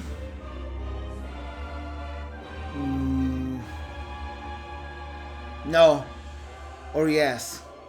Yeah, maybe. Yeah. Radagon. The wolf, the red wolf of Radagon. I don't know if it's A or B. I think it's, yeah, let's put it on worse than the Mimic tier, but better than the Demi-Human. It's another A. The red wolf of Radagon. I think it's A. Oh, we have another C tier. Miranda, the flower bloom, or whatever it's called. I'm not reading that. Okay, this is C. It works. It's better than Godric Soldier. But still, the flower. Okay. Generic boss fight like the Godric Soldier. Just a little bit better. A little bit more unique, but okay. Oh, look what we have here. S tier, we have it. Oh yeah. Morgoth, the Omen King. Morgoth, the Omen King is S tier. And it's kinda like... Yeah. Morgoth, the Omen King. Wow. It goes here after Godfrey. Morgoth, the Omen King. And the Margit, that it's the same person. You just fight him before. It goes in A, sorry. So, Morgoth is S tier. And Morgoth is so unique, like... Foul tarnished, in search of the Elden Ring. Someone emboldened by the flame of ambition. Someone must extinguish thy flame. Let it be me, Margit the Fell. Pillagers, all traitors, all pillagers, emboldened by the flame of ambition. You know, Morgoth, the Omen King. So, you know, this is so iconic, so cool. I love the attitude of Morgoth. You know, the grace given, the Omen King, the kings of all the omens. I mean, the attitude and the way this character interact with us, I love it so much. To me, it's like incredible. And he deserves the S tier. Absolutely. Margit, instead, he will be A tier. Margit is A tier, no doubt. And it will be like exactly, well, it's better than a lot of A tiers. To me, Margit is really, wow. Margit is like, yeah, Margit is like the best one so far. No doubt. Because it's still cool and unique, even if it's a weak version of the other one. But yeah, Margit is the best A tier for now to me. There's no doubt. Like, Margit. The Fell Omen. Oh, yeah. Now, oh shit, I need to go down again so you can see the full list. Well, at the end I will show the full list, don't worry. Whoa, the Omen Killer Rollo. Well, to me it's B. Cool and unique, but not special. So much, like special it is, but not so much. To me it's B. And let me see. The Omen Killer Rollo. Yeah. It's kind of like, yeah. The Crystallian are better. So, yeah, the Crystallian are better than Omen Kill Rollo. Maybe...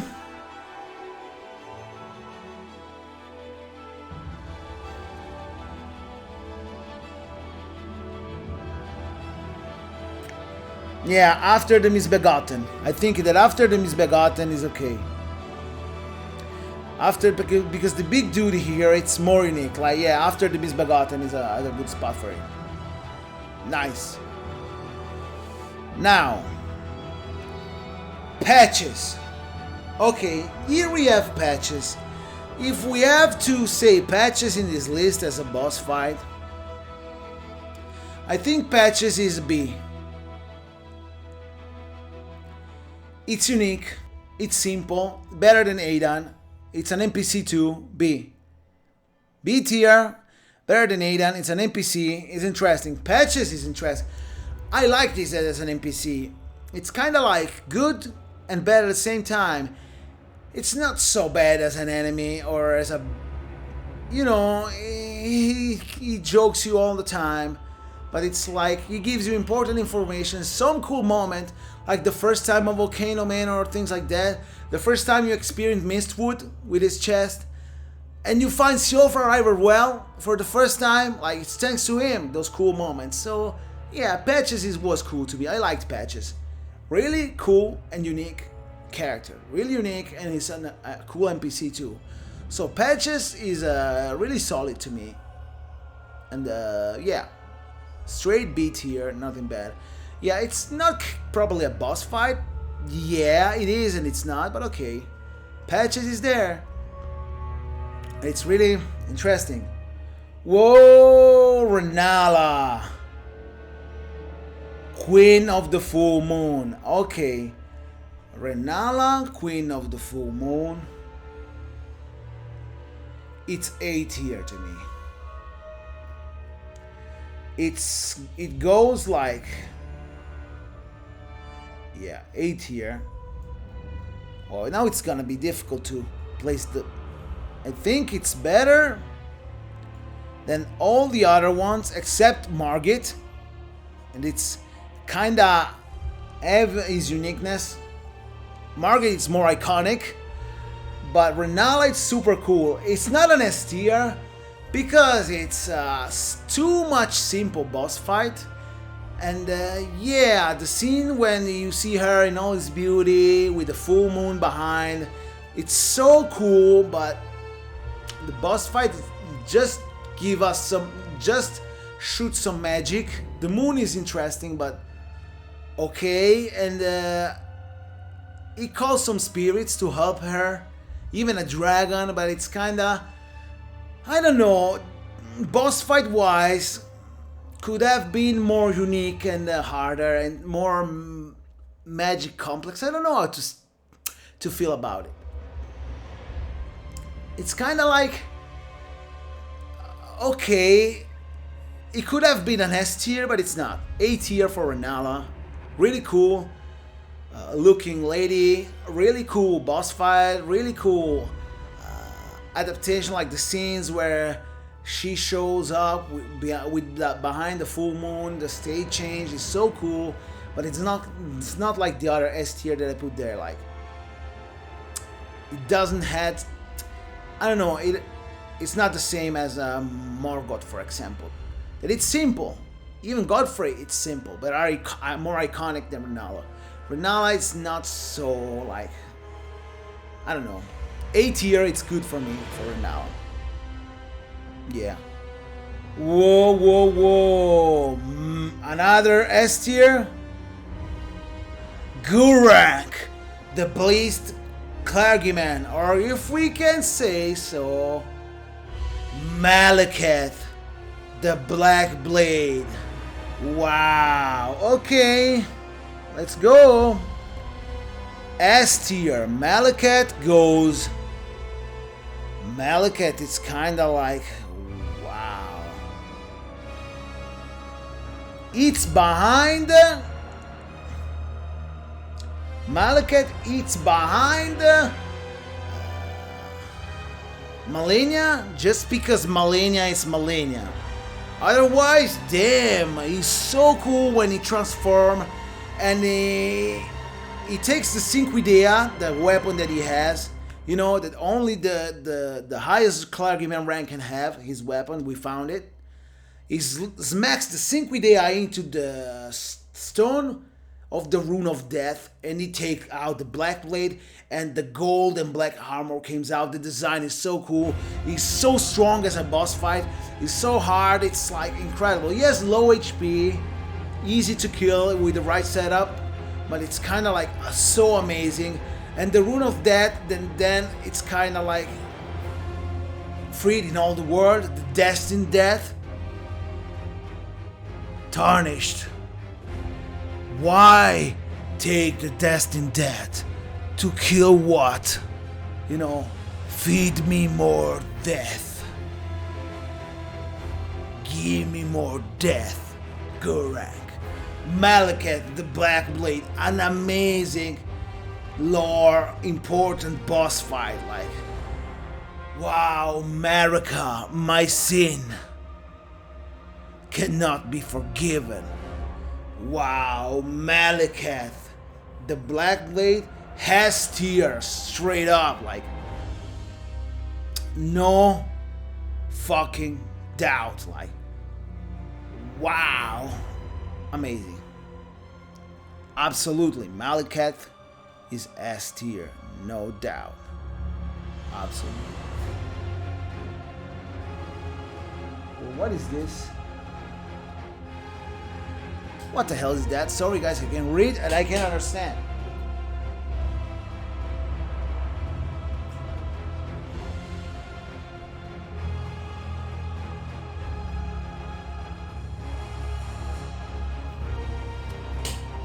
Oh, this enemy right here. God damn it. The Royal Revenant. This is another B tier to me. Is the weapon, the weapon here, the enemy with multiple arms that if you don't have a shield or you don't use healing items, you're fucked, because healing items kill him quickly. And shield helps you hold his attacks. But if you don't have those kind of things, like me, it's a pain in the ass to fight. It's so hard in that case. It's really cool and unique and not so special, but yeah. This is another B tier that's really interesting. And I think it's kind of like...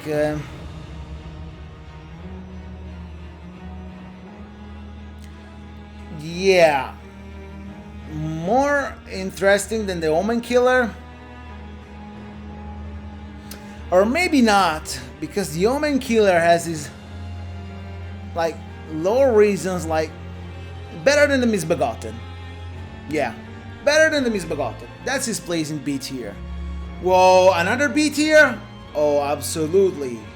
The Rune Bear, one of the most difficult enemies in the game. This fucking bear, the Khalid one. God damn, the Khalid one or the Death's one. God damn, they break her ass. Like, come here, I'm the Rune Bear. I'm gonna fuck you up. Straight up, like they're so fucking strong, fast. Ooh, difficult to stagger. It lasts so low. Like, wow. Rune Bear, cool enemy. Cool interpretation of a different kind of bear, because there's the standard one too. And it's really cool. Really strong enemy. Common, but strong and cool. And it's a B tier for sure. Now, I don't know if it's gonna be like...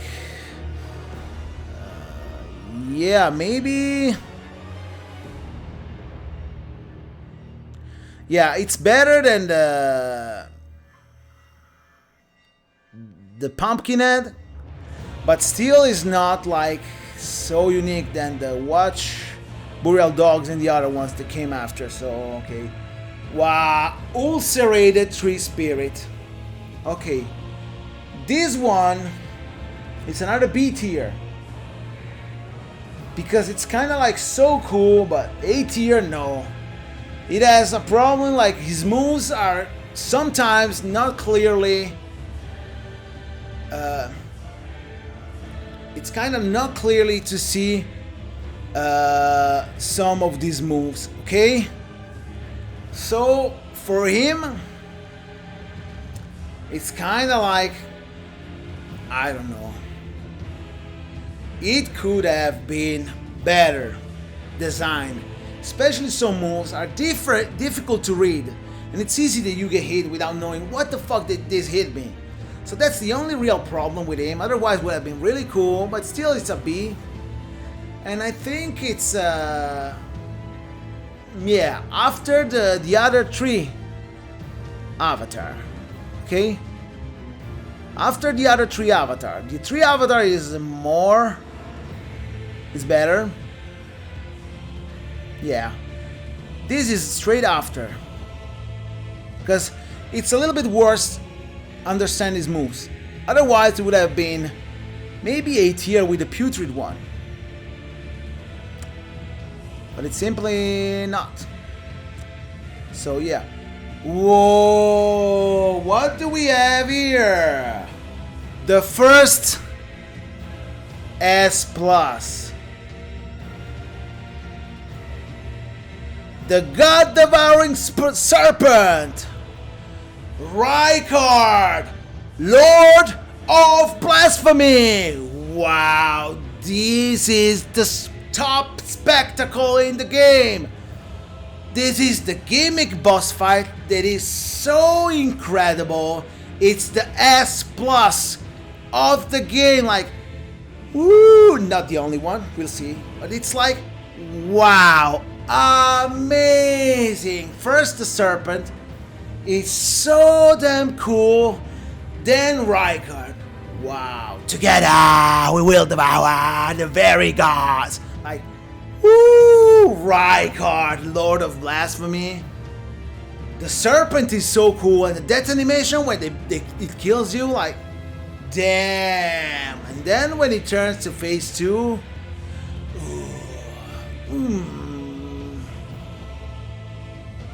very well, you know, wow. He takes the sword from the serpent's mouth with all the dead bodies in the sword. Join the Serpent King, yes, family. Together we will devour the very god. And the fight starts. The soundtrack is so amazing. Phase 1 is so cool. Phase 2 is even cool. Like, wow, the soundtrack in Phase 2 is so incredible. Like, wow. The soundtrack of Rykard in the Phase 2. Like, wow.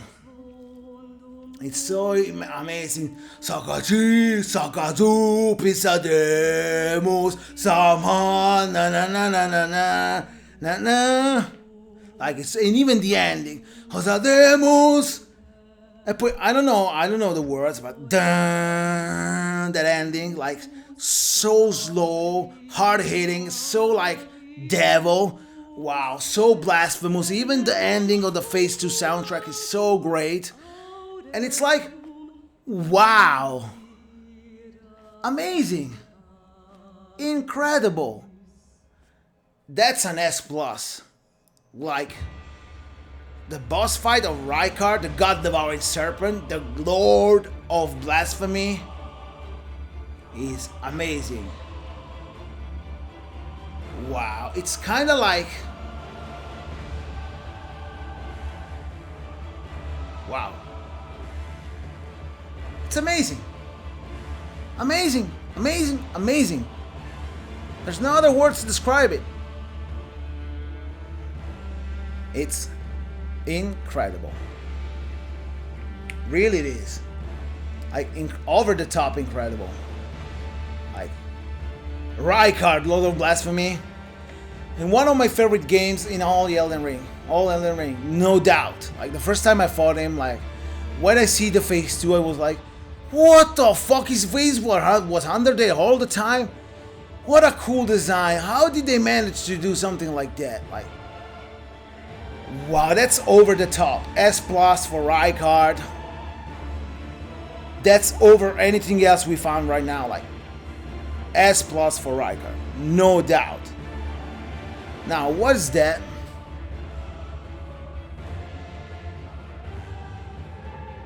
What is this?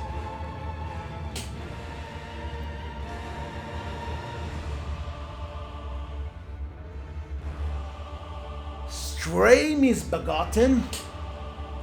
What?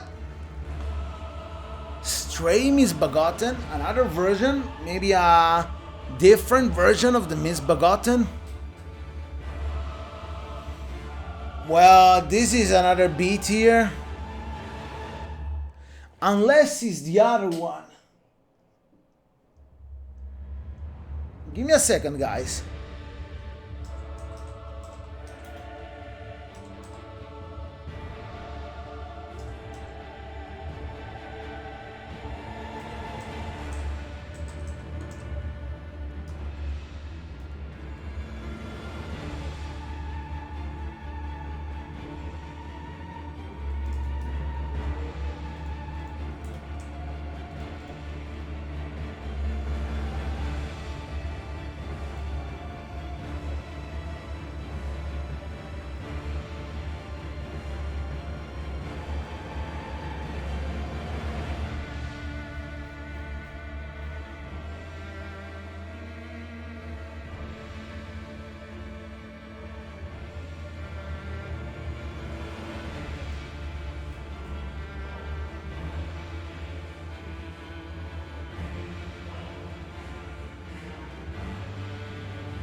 Okay guys, I need to do a research for it because I didn't remember. And then, you know why?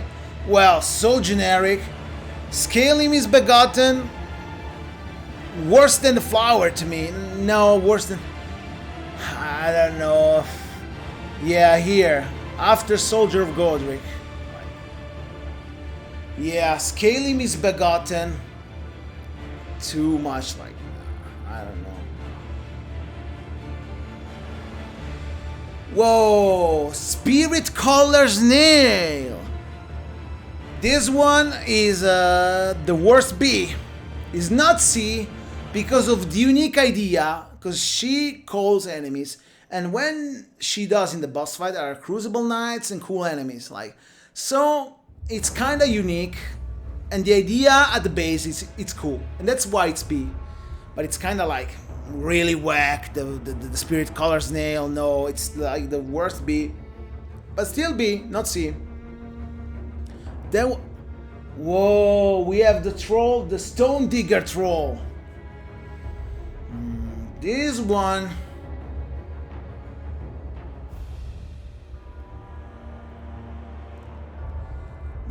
it's like, ugh.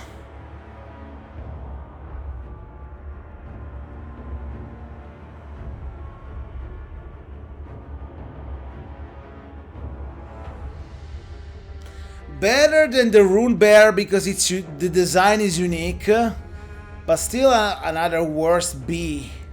Like, yeah, there's some different kinds of B because it's kind of like, C, it's gonna be like the simplest things. B, like, it's strange how Commander O'Neill is B and this one is B too, but it is. It has sense and logic in my tier list, and you can see like why I talked about it. Now, what is this? Tibia Manor. Okay, this is a B. Solid B. Not bad. Really unique and interesting. Much better than the Spirit Color's Nail for sure. It has some unique moves. They repeated it too much, but it works. And the dead fruits to give to Gurrank were useful, so that's not bad. So this one, to me, it's not bad at all. So Tibia Manor, B for sure, but where actually? Let me see.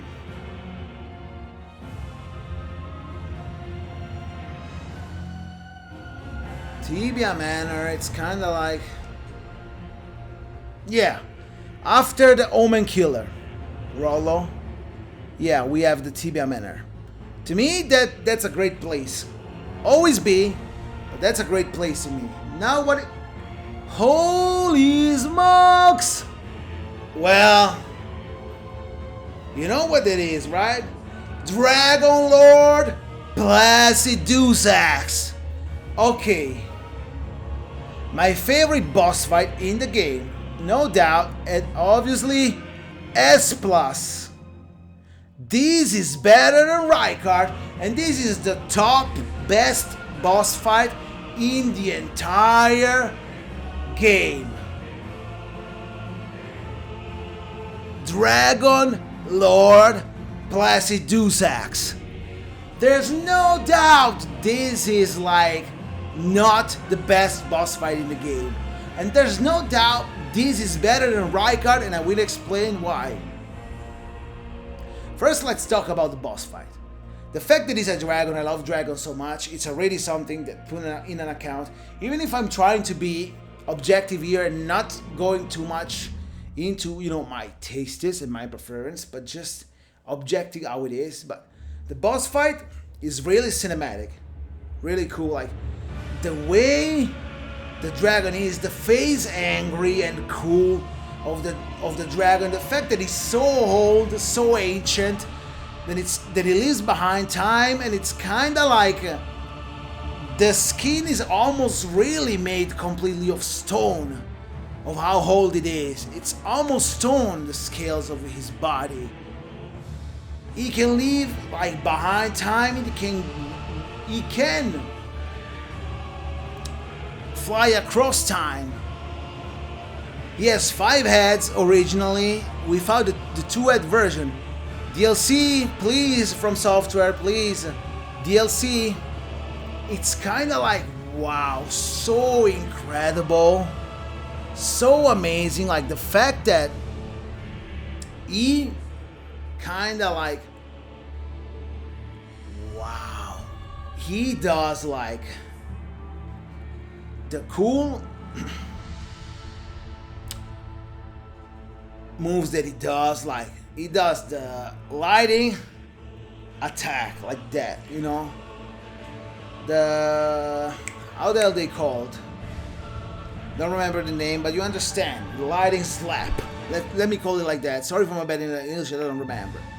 And the nuke, the lighting spear on the ground, it's like a nuke explosion, and it does the fucking spear, the music stops, like the time stops, and then you smack the spear, creating a lightning explosion. It's like an atomic explosion. It's like a nuke that explodes. It's like all the area with massive damage. And if you fight inside it, and I was hit, making me hit on purpose, because if you don't avoid that, you are inside. You actually under the lighting, and you see this red light with the lighting that the sparkles everywhere. It's so amazing when he flies and goes back to you, when he does the flame, the golden lighting flames, that at the end, just because he knows he's dying and he don't want to, he tries everything, he channels all his power in his mouth, and the golden flame, lighting flame, becomes a golden rays, super powered, that deals massive damage with the 2-head and hits everywhere on the arena. Like, wow. That's like so amazing. That's so fucking incredible. When he teleports and it appears everywhere, it does different moves, and the way he teleports, it's kind of like materialize itself. It's kind of like goes behind and forward at the same time. It's kind of like goes behind time to disappear, and it appears again, materializing, like it's going in another dimension. It's not just disappearing and appearing, but there's an effect where he kind of vaporizes himself. You know, all the particles disappear. You know, it's like a chemical process, you know. Wow, it's just like vanish and appear again, vanish and appear again. Then he flies away, and the drops his heads, that is so cool, and the Dragon King Crackblade.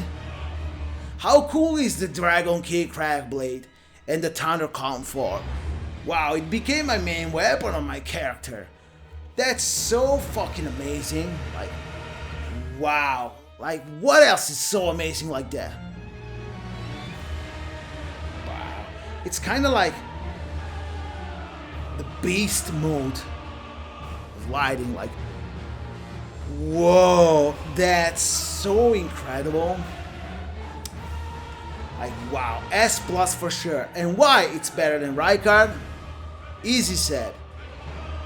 Rykard is a gimmick boss fight. If you try to fight Rykard with normal weapons, I'm not saying that you can do that, but it's almost impossible. It's really difficult, it's really situational, it doesn't work properly. Dragon Lord, Placid Deus Ex, instead, is a spectacular Rykard. But at the same time, you're not tied to a gimmick thing. You can fight him with whatever you want, it works.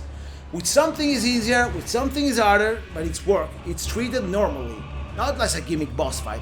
And that's the plus that I have against Rykard, and that's why it's better. Because that's the plus, you can fight with whatever you want, there's no gimmick behind it, that makes it a little bit more advanced and cool, because you are not tied to the gimmick, mostly. You can do whatever you want to fight it. You're allowed. There's no gimmick behind it. It's a spectacle without the gimmick. It's just the coolest shit ever that you can fight whatever you want. No scripted shit. Just the dragon. Just combat. Wow, Dragon Lord plus Deus Ex. Amazing. There's no other words to describe it. It's fucking incredible. One of the most incredible things ever. No doubt. No fucking doubt. And wow, what else we have here? Oh, what is that?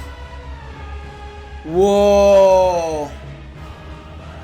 The 3 sentinels. The draconic one, to me, it's straight A tier. It's incredible. Right after Loretta.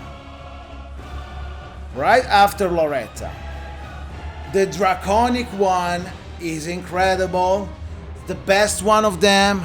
Is so cool, advanced and unique. The phase 2 with all the lighting is so impressive. The advanced edition of the 3 Sentinel, the draconic one, A tier, no doubt. Really cool moves with lighting, with ancient lighting. It's so cool that you find him protecting the Earth Tree and laying the capital. If you know the lore, you know it's cool.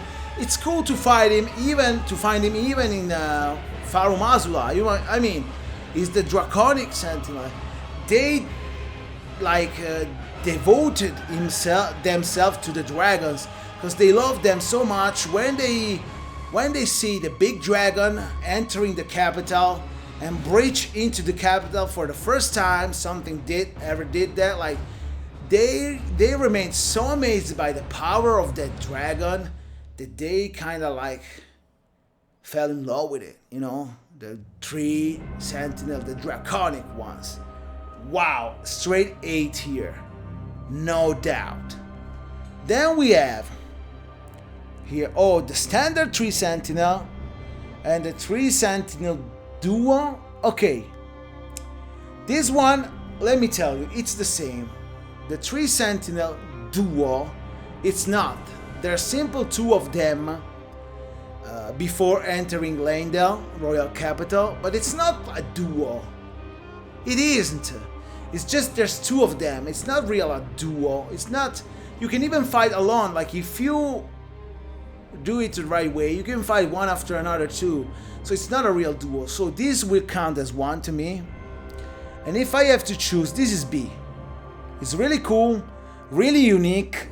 But it's not like the draconic one or other cool enemies. So, to me, this is like B, and it's a really solid B, really cool. Like the 3 Sentinel, I think it's better.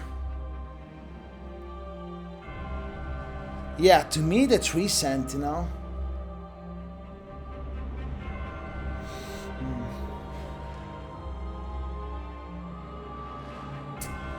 I don't know.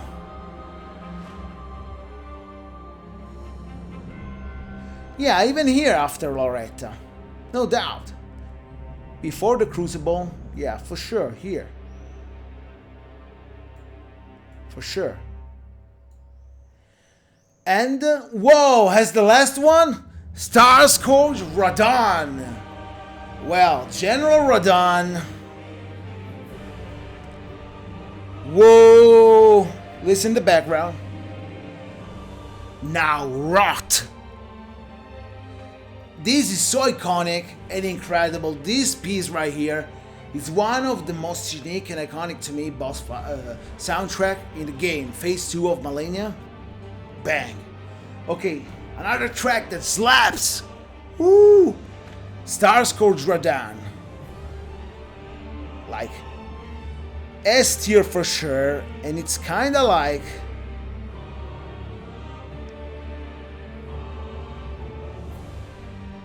yeah, here. Better than Godric, Godfrey, and Morgoth. But Elden Beast with Radagon has something more, lore-wise especially. Malekith, Malenia, the Fire Giant, Mog, and the Lich Dragon, you know, in order. It's kind of different. But yeah, I mean, whoa. God damn. kind of like Star Scourge Radan, you know, General Radan, you know. About General Adan, everything is good. Like himself, the fight himself, it's unique, the fact that he has the horse and everything. But it's kind of like, it's not like the fight himself, some parts of the fight himself, but it's like the setting. The fact that it's kind of big arena, it's, look at this. Look at the sound in the background right now. We're talking about Radan. Here it is. Song of Honor, right? Let me see. Oh yeah, like everything starting with this and going forward is so cool about General Radan, because it's kind of like starting with Jaren, you know, and the way he announced that. The celebration of war, the Radan Festival! You know, it's so cool with all the heroes that fights together. You have to summon all the people. You run towards him when he shoots you with a arrow and the gravity power attached to him. It's kind of like so cool when you go near. You can use even the horse in the boss fight. Then he has those big swords with big hammer, with gravity power that does so many attacks. When phase 2 starts, he disappears in the air. And then, whoa, bam, that does that explosion that if you don't pay attention, it's just one shot you. If you don't avoid that, that's so fucking cool. With all the phase 2 and all the things, and everyone is fighting like together in the arena to overcome him. Like, ooh, god damn it, General Radan. And at the end, like the meteorite, the stars that falls on the ground in Limgrave near the castle, the Fort Hate, you know, that free the passage to Nokron. Wow, that's something absolutely amazing. Let me tell you, that's something incredible, like super incredible, but really in a way that's more incredible than I ever expected. You know what I mean? And wow, so incredible. Yeah, wow. With this one, we ended all of them. Like all of them together. Can I show them all? I think it's hard for me to show them all, guys. I'm sorry. But it's not gonna be easy to show them all. Let me tell you. I'm trying my best. But it's not gonna be easy. They're gonna be really small. But I want to show you the full picture if I can. And I hope I can. You know. Okay, this way. It's not perfect. But it's everyone from S plus to C. Let me find the right. Oh no, there's even D. Never mind. Okay. That's it. That's the best I can do right now. And yeah. That's it. And wow. Now I think I can like, wow, maybe talk a little bit. Yeah, let's talk about this tier list. I hope it's good. I hope you enjoyed it. Let me read them. Yeah, I can read them because that's in order. So S plus, starting with Dragon Lord Placidusax. Then we go with Rykard, Lord of Blasphemy, the God Devouring Serpent. Then we go with the Lich Dragon 40sax, Mog, Lord of Blood. Then we go with Fire Giant. Then Malenia, Blade of Michaela, the Goddess of Wrath. Then Gurrank, the Beast Clergyman, aka Malekith, the Black Blade. Then we go with Radagon and Elden Beast. Then we go with Star Scourge Radan. Then Godric the Grafted. Then, you know, Godfrey, the first Elden Lord, followed by O'Hara Luke's warrior. O'Hara Luke, sorry. Then Morgoth, the Omen King. Then we go to the A tier, and we have Margit, the Fell, obviously. Renala, Queen of the Full Moon. Astell, Natural Born of the Void. We have the Regal Ancestor Spirit. We have Mog the Omen, the Dragon King Soldier of Noxtella. Then we have the, I think those are, how the hell it's called? The Knights Cavalry, for sure. Then we have Alecto, the Black Knife Ringleader, absolutely. Then we have the Draconic Sentinel. Then we have Loretta, Knight of the Electry. Then we have the Lanceax, the Ancient Dragon, the sister of Fortisax. Then we have the Fire Dragon, and a specific Agil. Then we have, you know, Borealis of the Freezing Fog. That's so cool. Then we have the Rotten Breath Dragon, Decaying Hezekiah. Then we have the Blade, the Moon Blade Adula, you know, Adula, the Glintstone Dragon. Then we have the Godskin Duo with their amazing soundtrack and everything. Then we have the Valiant Gargoyles, because yeah, they are interesting too. Then we have, wow, Commander Nia. Amazing dude. Then we have the Bird Right, Death Right Bird, sorry. Sometimes it's hard to read and I don't remember all the names like together. Then we have, what the hell is that? Well, you will surely remember. I surely don't. But for sure it's gonna be something cool if he's here. No doubt. Sorry, I can't read it, I don't remember. Then we have the Rotted, the Putrid Avatar. The Putrid Erdtree Avatar. We have the full-grown Star Beast. Because absolutely, the full-grown Star Beast is cool. Then we have someone, if I don't read that, sorry, because I can't read. Then we have something else that I can't see properly. Oh, I think it's the Crucible Knights duo. Yeah, absolutely, the double Crucible Knights. And that's really, really, really cool. Then we have the Mimic tier, because it's interesting. Then we have the Red Wolf of Radagon. Then we have Maggie, the Queen of Demi-Human. And then we have the big dragon, the Elder Dragon Greyroll, that is stuck there in the Rotten for some reason, but it's like enormous and so cool. Then we have Astell, Star of the Darkness, that it's like an imitation of the original one. Then we have the other commander, O'Neill. Then we have the simple Ancestor Spirit. We have the normal Erdtree Avatar. We have the Ulcerated Tree Spirit. Then we have the Black Blade Kindred. Then we have the simple Glintstone Dragon. Then we have the simple Dragon King Soldier.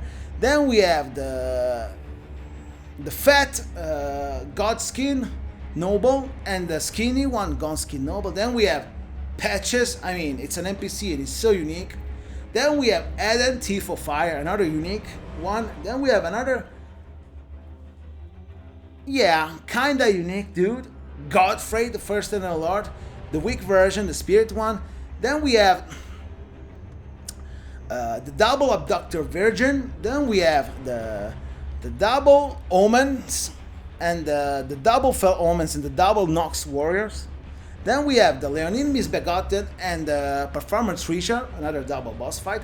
Then we have the Black Blade, the Black Knife, a simple Black Knife. Then we have a simple Death Bird, the simple version of the Death Right. Then we have the Crucible Knight Silura, really, really cool. And Ordovis, even if it's not Ordovis, it's a simple Crucible Knife that takes the role of, it dressed like the Ordovis. Like there was Ordovis and his squad that dressed like that, and Silura and his squad that dressed like that, you know? That's where the Crucible. Then we have the standard Tree Sentinel. Then we have the weak version of Loretta. Oh, and yeah, before it was Loretta then. That I missed, probably. Then we have the 2 different Crystallian. There's 3 actually, plus the 3 boss fight that is not present. And then we have the ancient hero of Zamor. I don't remember the name of this other one. I said it before, for sure you know. Then we have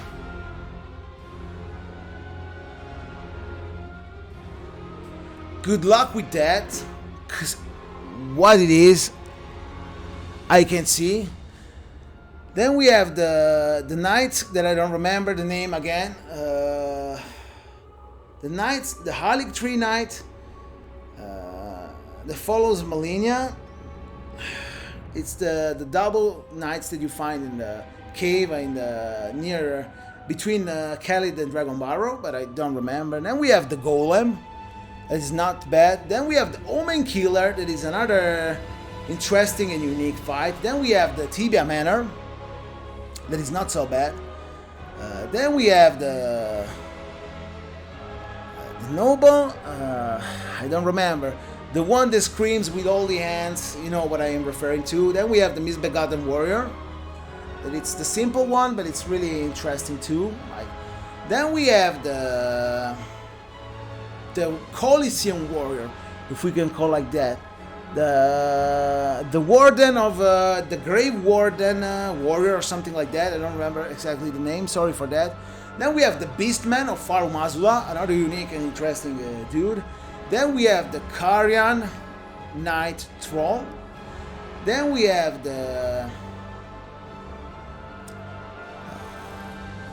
I remember Daryl, the name of the special one, you know, in the Evergal. But I don't remember exactly how it's the Bloodhound Knight. Okay, we have the Bloodhound Knight. Then we have the Watchdog Burial. These are interesting, nothing special. These are okay. And okay, at the start of the game are not so bad. And there's the 2 different types. There's 3, I think, but here there's only 2. Then we have the Stone Digger Troll. That is a different aesthetic version, but it's like the other trolls, nothing special here. So it's here. Then we have the Rune Bear, one of the most difficult creatures in general of the game to me. Of the standard one at least. Then we have the Pumpkinhead one. Yeah, the chief of the demi-humans. It's another simple one. And the simplest of all them, even if the idea is cool behind it, the Spirit Collar Snail. Then we have the C tier. C tier starts not so good. We have Miranda the Flower, generic, and as a boss fight it's like, why? Then we have the Misbegotten standard one, like the not Stray. It's not Stray. I don't remember exactly how it's called. Maybe I have still. Let me see. Scaly. The Scaly Misbegotten. Okay, like Soldier of Godric, another boss fight. It's a boss fight. Okay, and the Duo of the Rot. Like, no, it's broken, but at least it's unique and it's not completely broken. It still works sometimes, so it's not good. And it's C, but otherwise it would have been B, no doubt. But it's C because it's not doesn't work properly, and sometimes, yeah. And then we have the D. D is bad. We have Godefroy the Grafted. Who the fuck is Godefroy? Trash. Like, the boss fight works. Okay? It sounds okay. Like, technically wise, fighting wise, you kill him. You avoid him, you can read his moves. It's basically Godric, the weak version, you know. But it's so bad, like, no. And then when he does the big moves, ranged moves in the small arena, is not so good too. Like, this is really bad. Godefroy, if he was not in the game, he was better for the game, because it's just worse for the game. Godefroy the Grafted.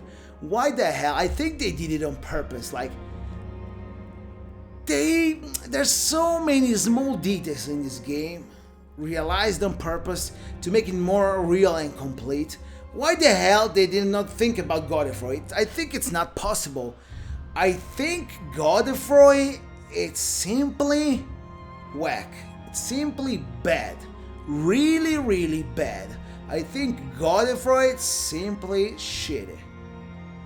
It's super shitty. It doesn't need to be in the game. That's it.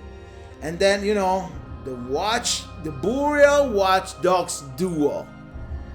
The worst boss fight in the game. Period. It's completely fucked up. It doesn't work at all. It doesn't work at all. It's broken. Because they put two of them together and that's it. It doesn't have that cure of the detail for the AI to make it at least try to work together like the other does. Even the other duo fight are not perfect and they have the problems, but at least they try to work. Sometimes it happens and that's why they are B. At least it works. This, it's completely not working. It's completely fucked up. D, it's whack. It's trash. If it was not in the game, these are artificial difficulty fight, it would have been much, much better. But it's there. We can do nothing about it. It's there. Yeah, this is the complete list. I read them all again. I did it on purpose. So at least, you know, the fact that I read them all again, I think it's cool. I did it on purpose, you know, that's why it's cool. I did it on purpose. And I did it just because at least, you know, you have, at least you have, you know, what, sorry guys, what is that? Oh, whoa, strange. Well, never mind, a part was cut off, but never mind. At least now, you know, the list is complete and you have a complete view. Sorry it's a little bit small, but yeah, even for me it was hard to read that, but this was the most complete that I found. And yeah, at least you have now in your mind what I think about the bosses, why you have some explanation, you have some ideas why I choose some of them and not some other. I know, you know what I mean. And I hope you enjoyed this tier list. What else I can say? Like, this game is so great, it's so good, like it's really so amazing, so interesting, and yeah, for real, like it's really so damn good that there's really, for me at least, there's really no reason. There's really no reason to, you know, to say more, like in a way that's like the tier list is complete and it's kind of like, wow, so great. The experience that I had with Elden Ring, now that days have passed since I finished it, it will remain in my mind forever. Like, because this game did nothing special. If you think about it, what this game did. This game did nothing so special at the end. Let's talk about the game too now. After the tier list, I think we can take some time just to talk a little bit about the game. It did nothing really special. What actually this game did was be solid, great, complete, big and well made. Thinking the best from the formula that they were already experimenting and make it better. That's what they did, actually. Think about it. Because, yeah, that's what they did. That's it. You have to think about that. Because it's the truth, you know? That's completely the truth. Like, that's what they did. Take an existing formula, adding it to an open world, and make it better. And they succeed, and they make a real great video game. One of those that are really hard to forget, you know? Because it's so amazing, like, it's, I don't know, a game like this is difficult that is coming out again. I'm sorry to say that. I'm hoping for that, but it's really hard. And I'm really sorry because a game like this, it's like so damn cool. But what can I do? Like if it doesn't come out, and unfortunately, that's what is gonna happen. Probably it's not coming out, and it's really sad to me. But yeah, I hope an Elden Ring 2 comes out. I hope a different kind of video game comes out. It's kind of like wow. And talking about boss fights, yeah, let's talk about different things. Like I already talked enough, but yeah, let's take the theme of the boss fights. Like I think all the boss fights except D were solid. Even the C one, the last one is a little bit broken, it's still not so bad. Like I think the D boss fights were the only one really bad in the game, and to see how many there are here, like they did a good job. Like all this boss fight that works pretty good. Some of them are amazing. Some of them they're just pretty good, but everything works except those two. And one of the D, like the Godfrey one, is just because there's no context. Who the fuck is him? And it's a copy paste of Godric. Otherwise, it worked. So the only boss fight that really doesn't work is the Watch Dogs Burial Duo in Khalid. That is like the worst they can do. Like,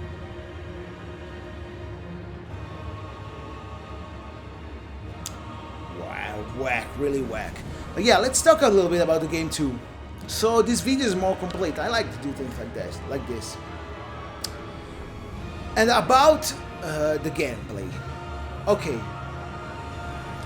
Sorry, not the game, but the game in general. What I don't like and what I liked. The best thing to me is the world. The open world and this exploration to me is the best thing that the game has. No doubt. The way the open world is constructed is probably the best looking open world we had in a video game since forever.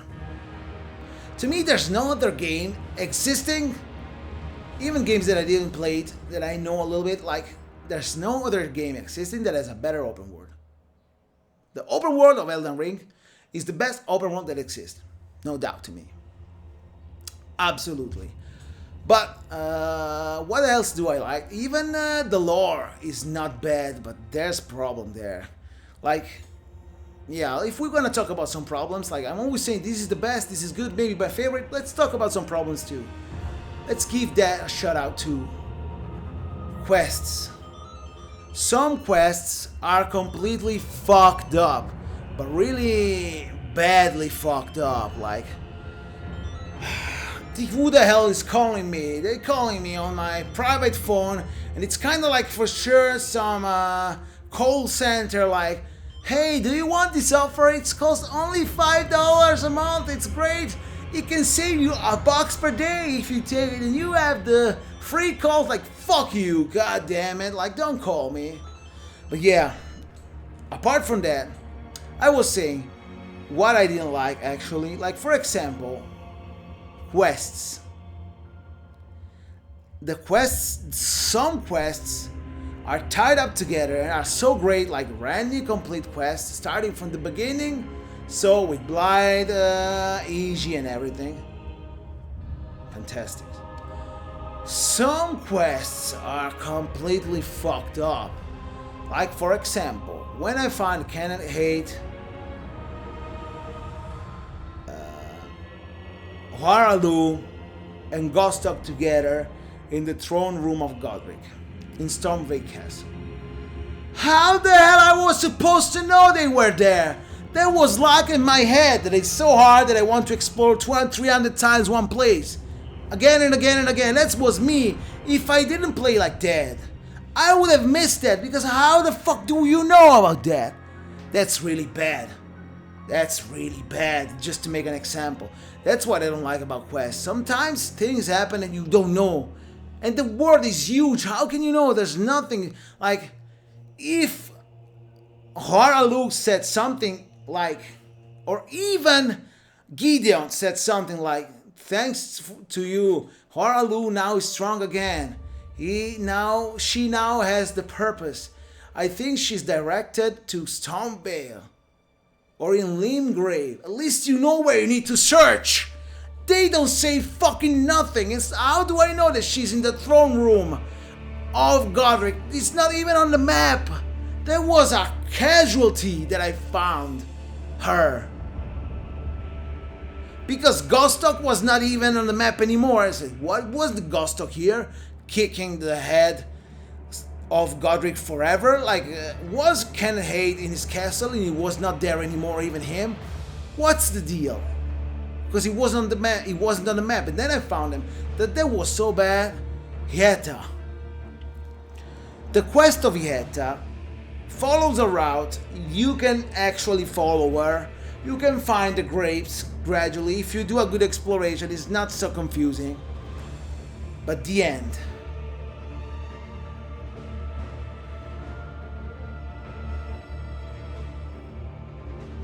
Like, how the fuck Hieta alone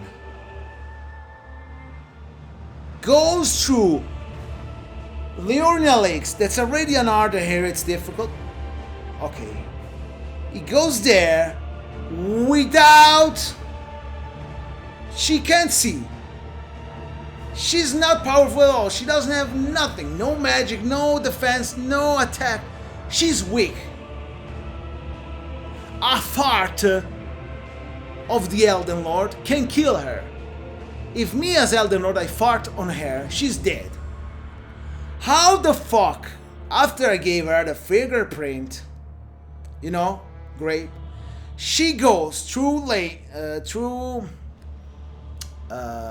Liurnia, the Principle of Prescription or whatever it's called, the Magma Worm, then the Holtus Plateau, Lane the Capital, the Subterranean Shining Grounds, Mog at the Big Fall to go to the Three Fingers. How the fuck did she surpass all of these things to go there? It's fucking impossible. What the hell is that? They could have contextualized that, like, thanks to the fingerprint grave, for example. Now there's a line of code written in the fingerprint that if I touch in my spirit way, it teleports me somewhere. And she disappears, like Melina does. Like other character does. You know, she disappears and she got teleported in that area that you don't know. It's a secret and you reach later.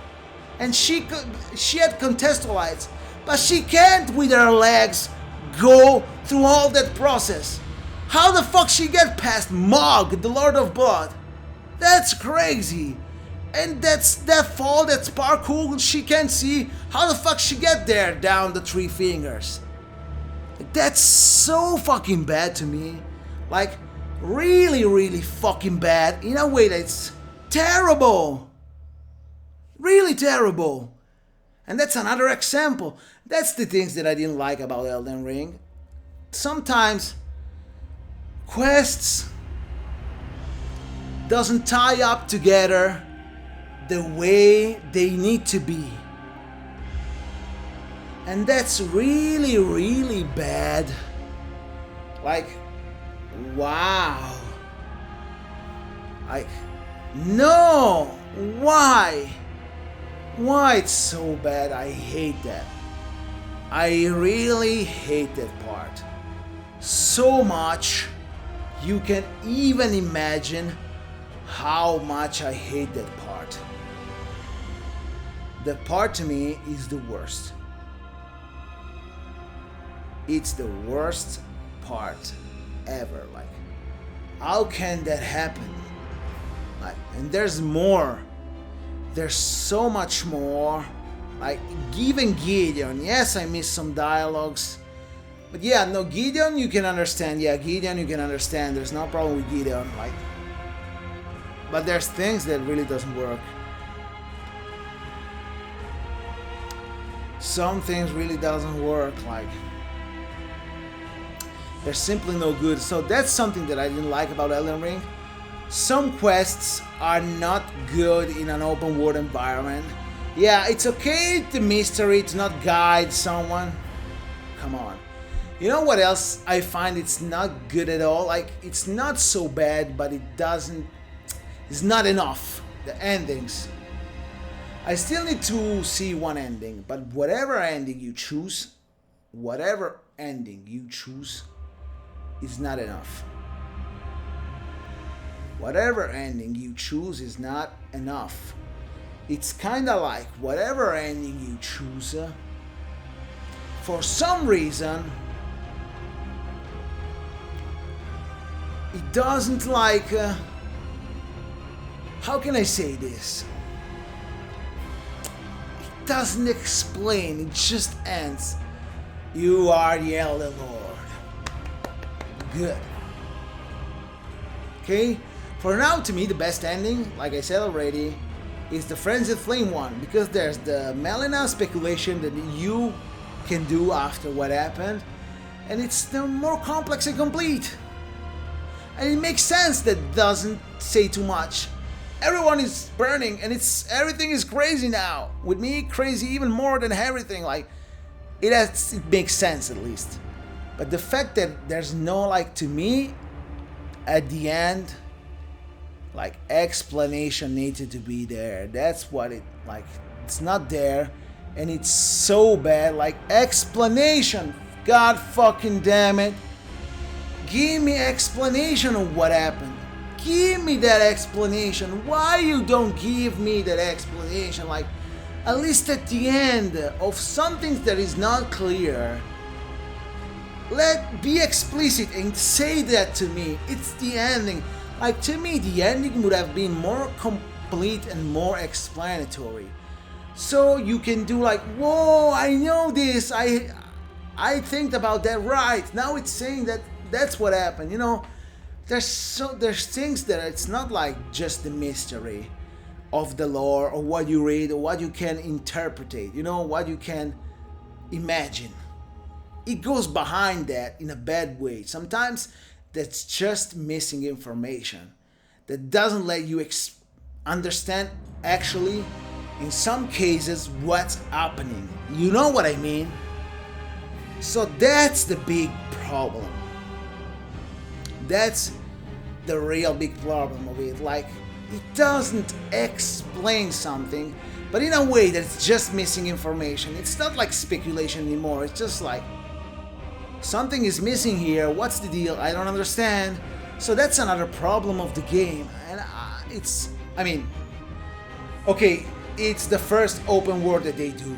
And I understand that. It's so huge and full of content. It's kind of like, okay, oh yeah, Shabriri. How the fuck? Like, they barely explain it in the description. Because they barely explain it in the description. But Shabriri. Really. Like, Shabriri. Why the hell you have Yura aspect? How the hell you incarnate Yura? Why, Yura? Can you say something? Shabriri, hello? Like, why the fuck? Yura became Shabriri all of a sudden? That's not so bad because you can speculate. There's the fact that it says in the description that Shabriri like possessed the Yura. But how? And so, like, why? Like, does Shabriri had his body or something? Something is simply not clear. Okay. Irina. The quest of Irina that I fucked up.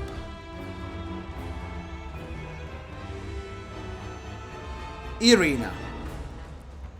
She looks so similar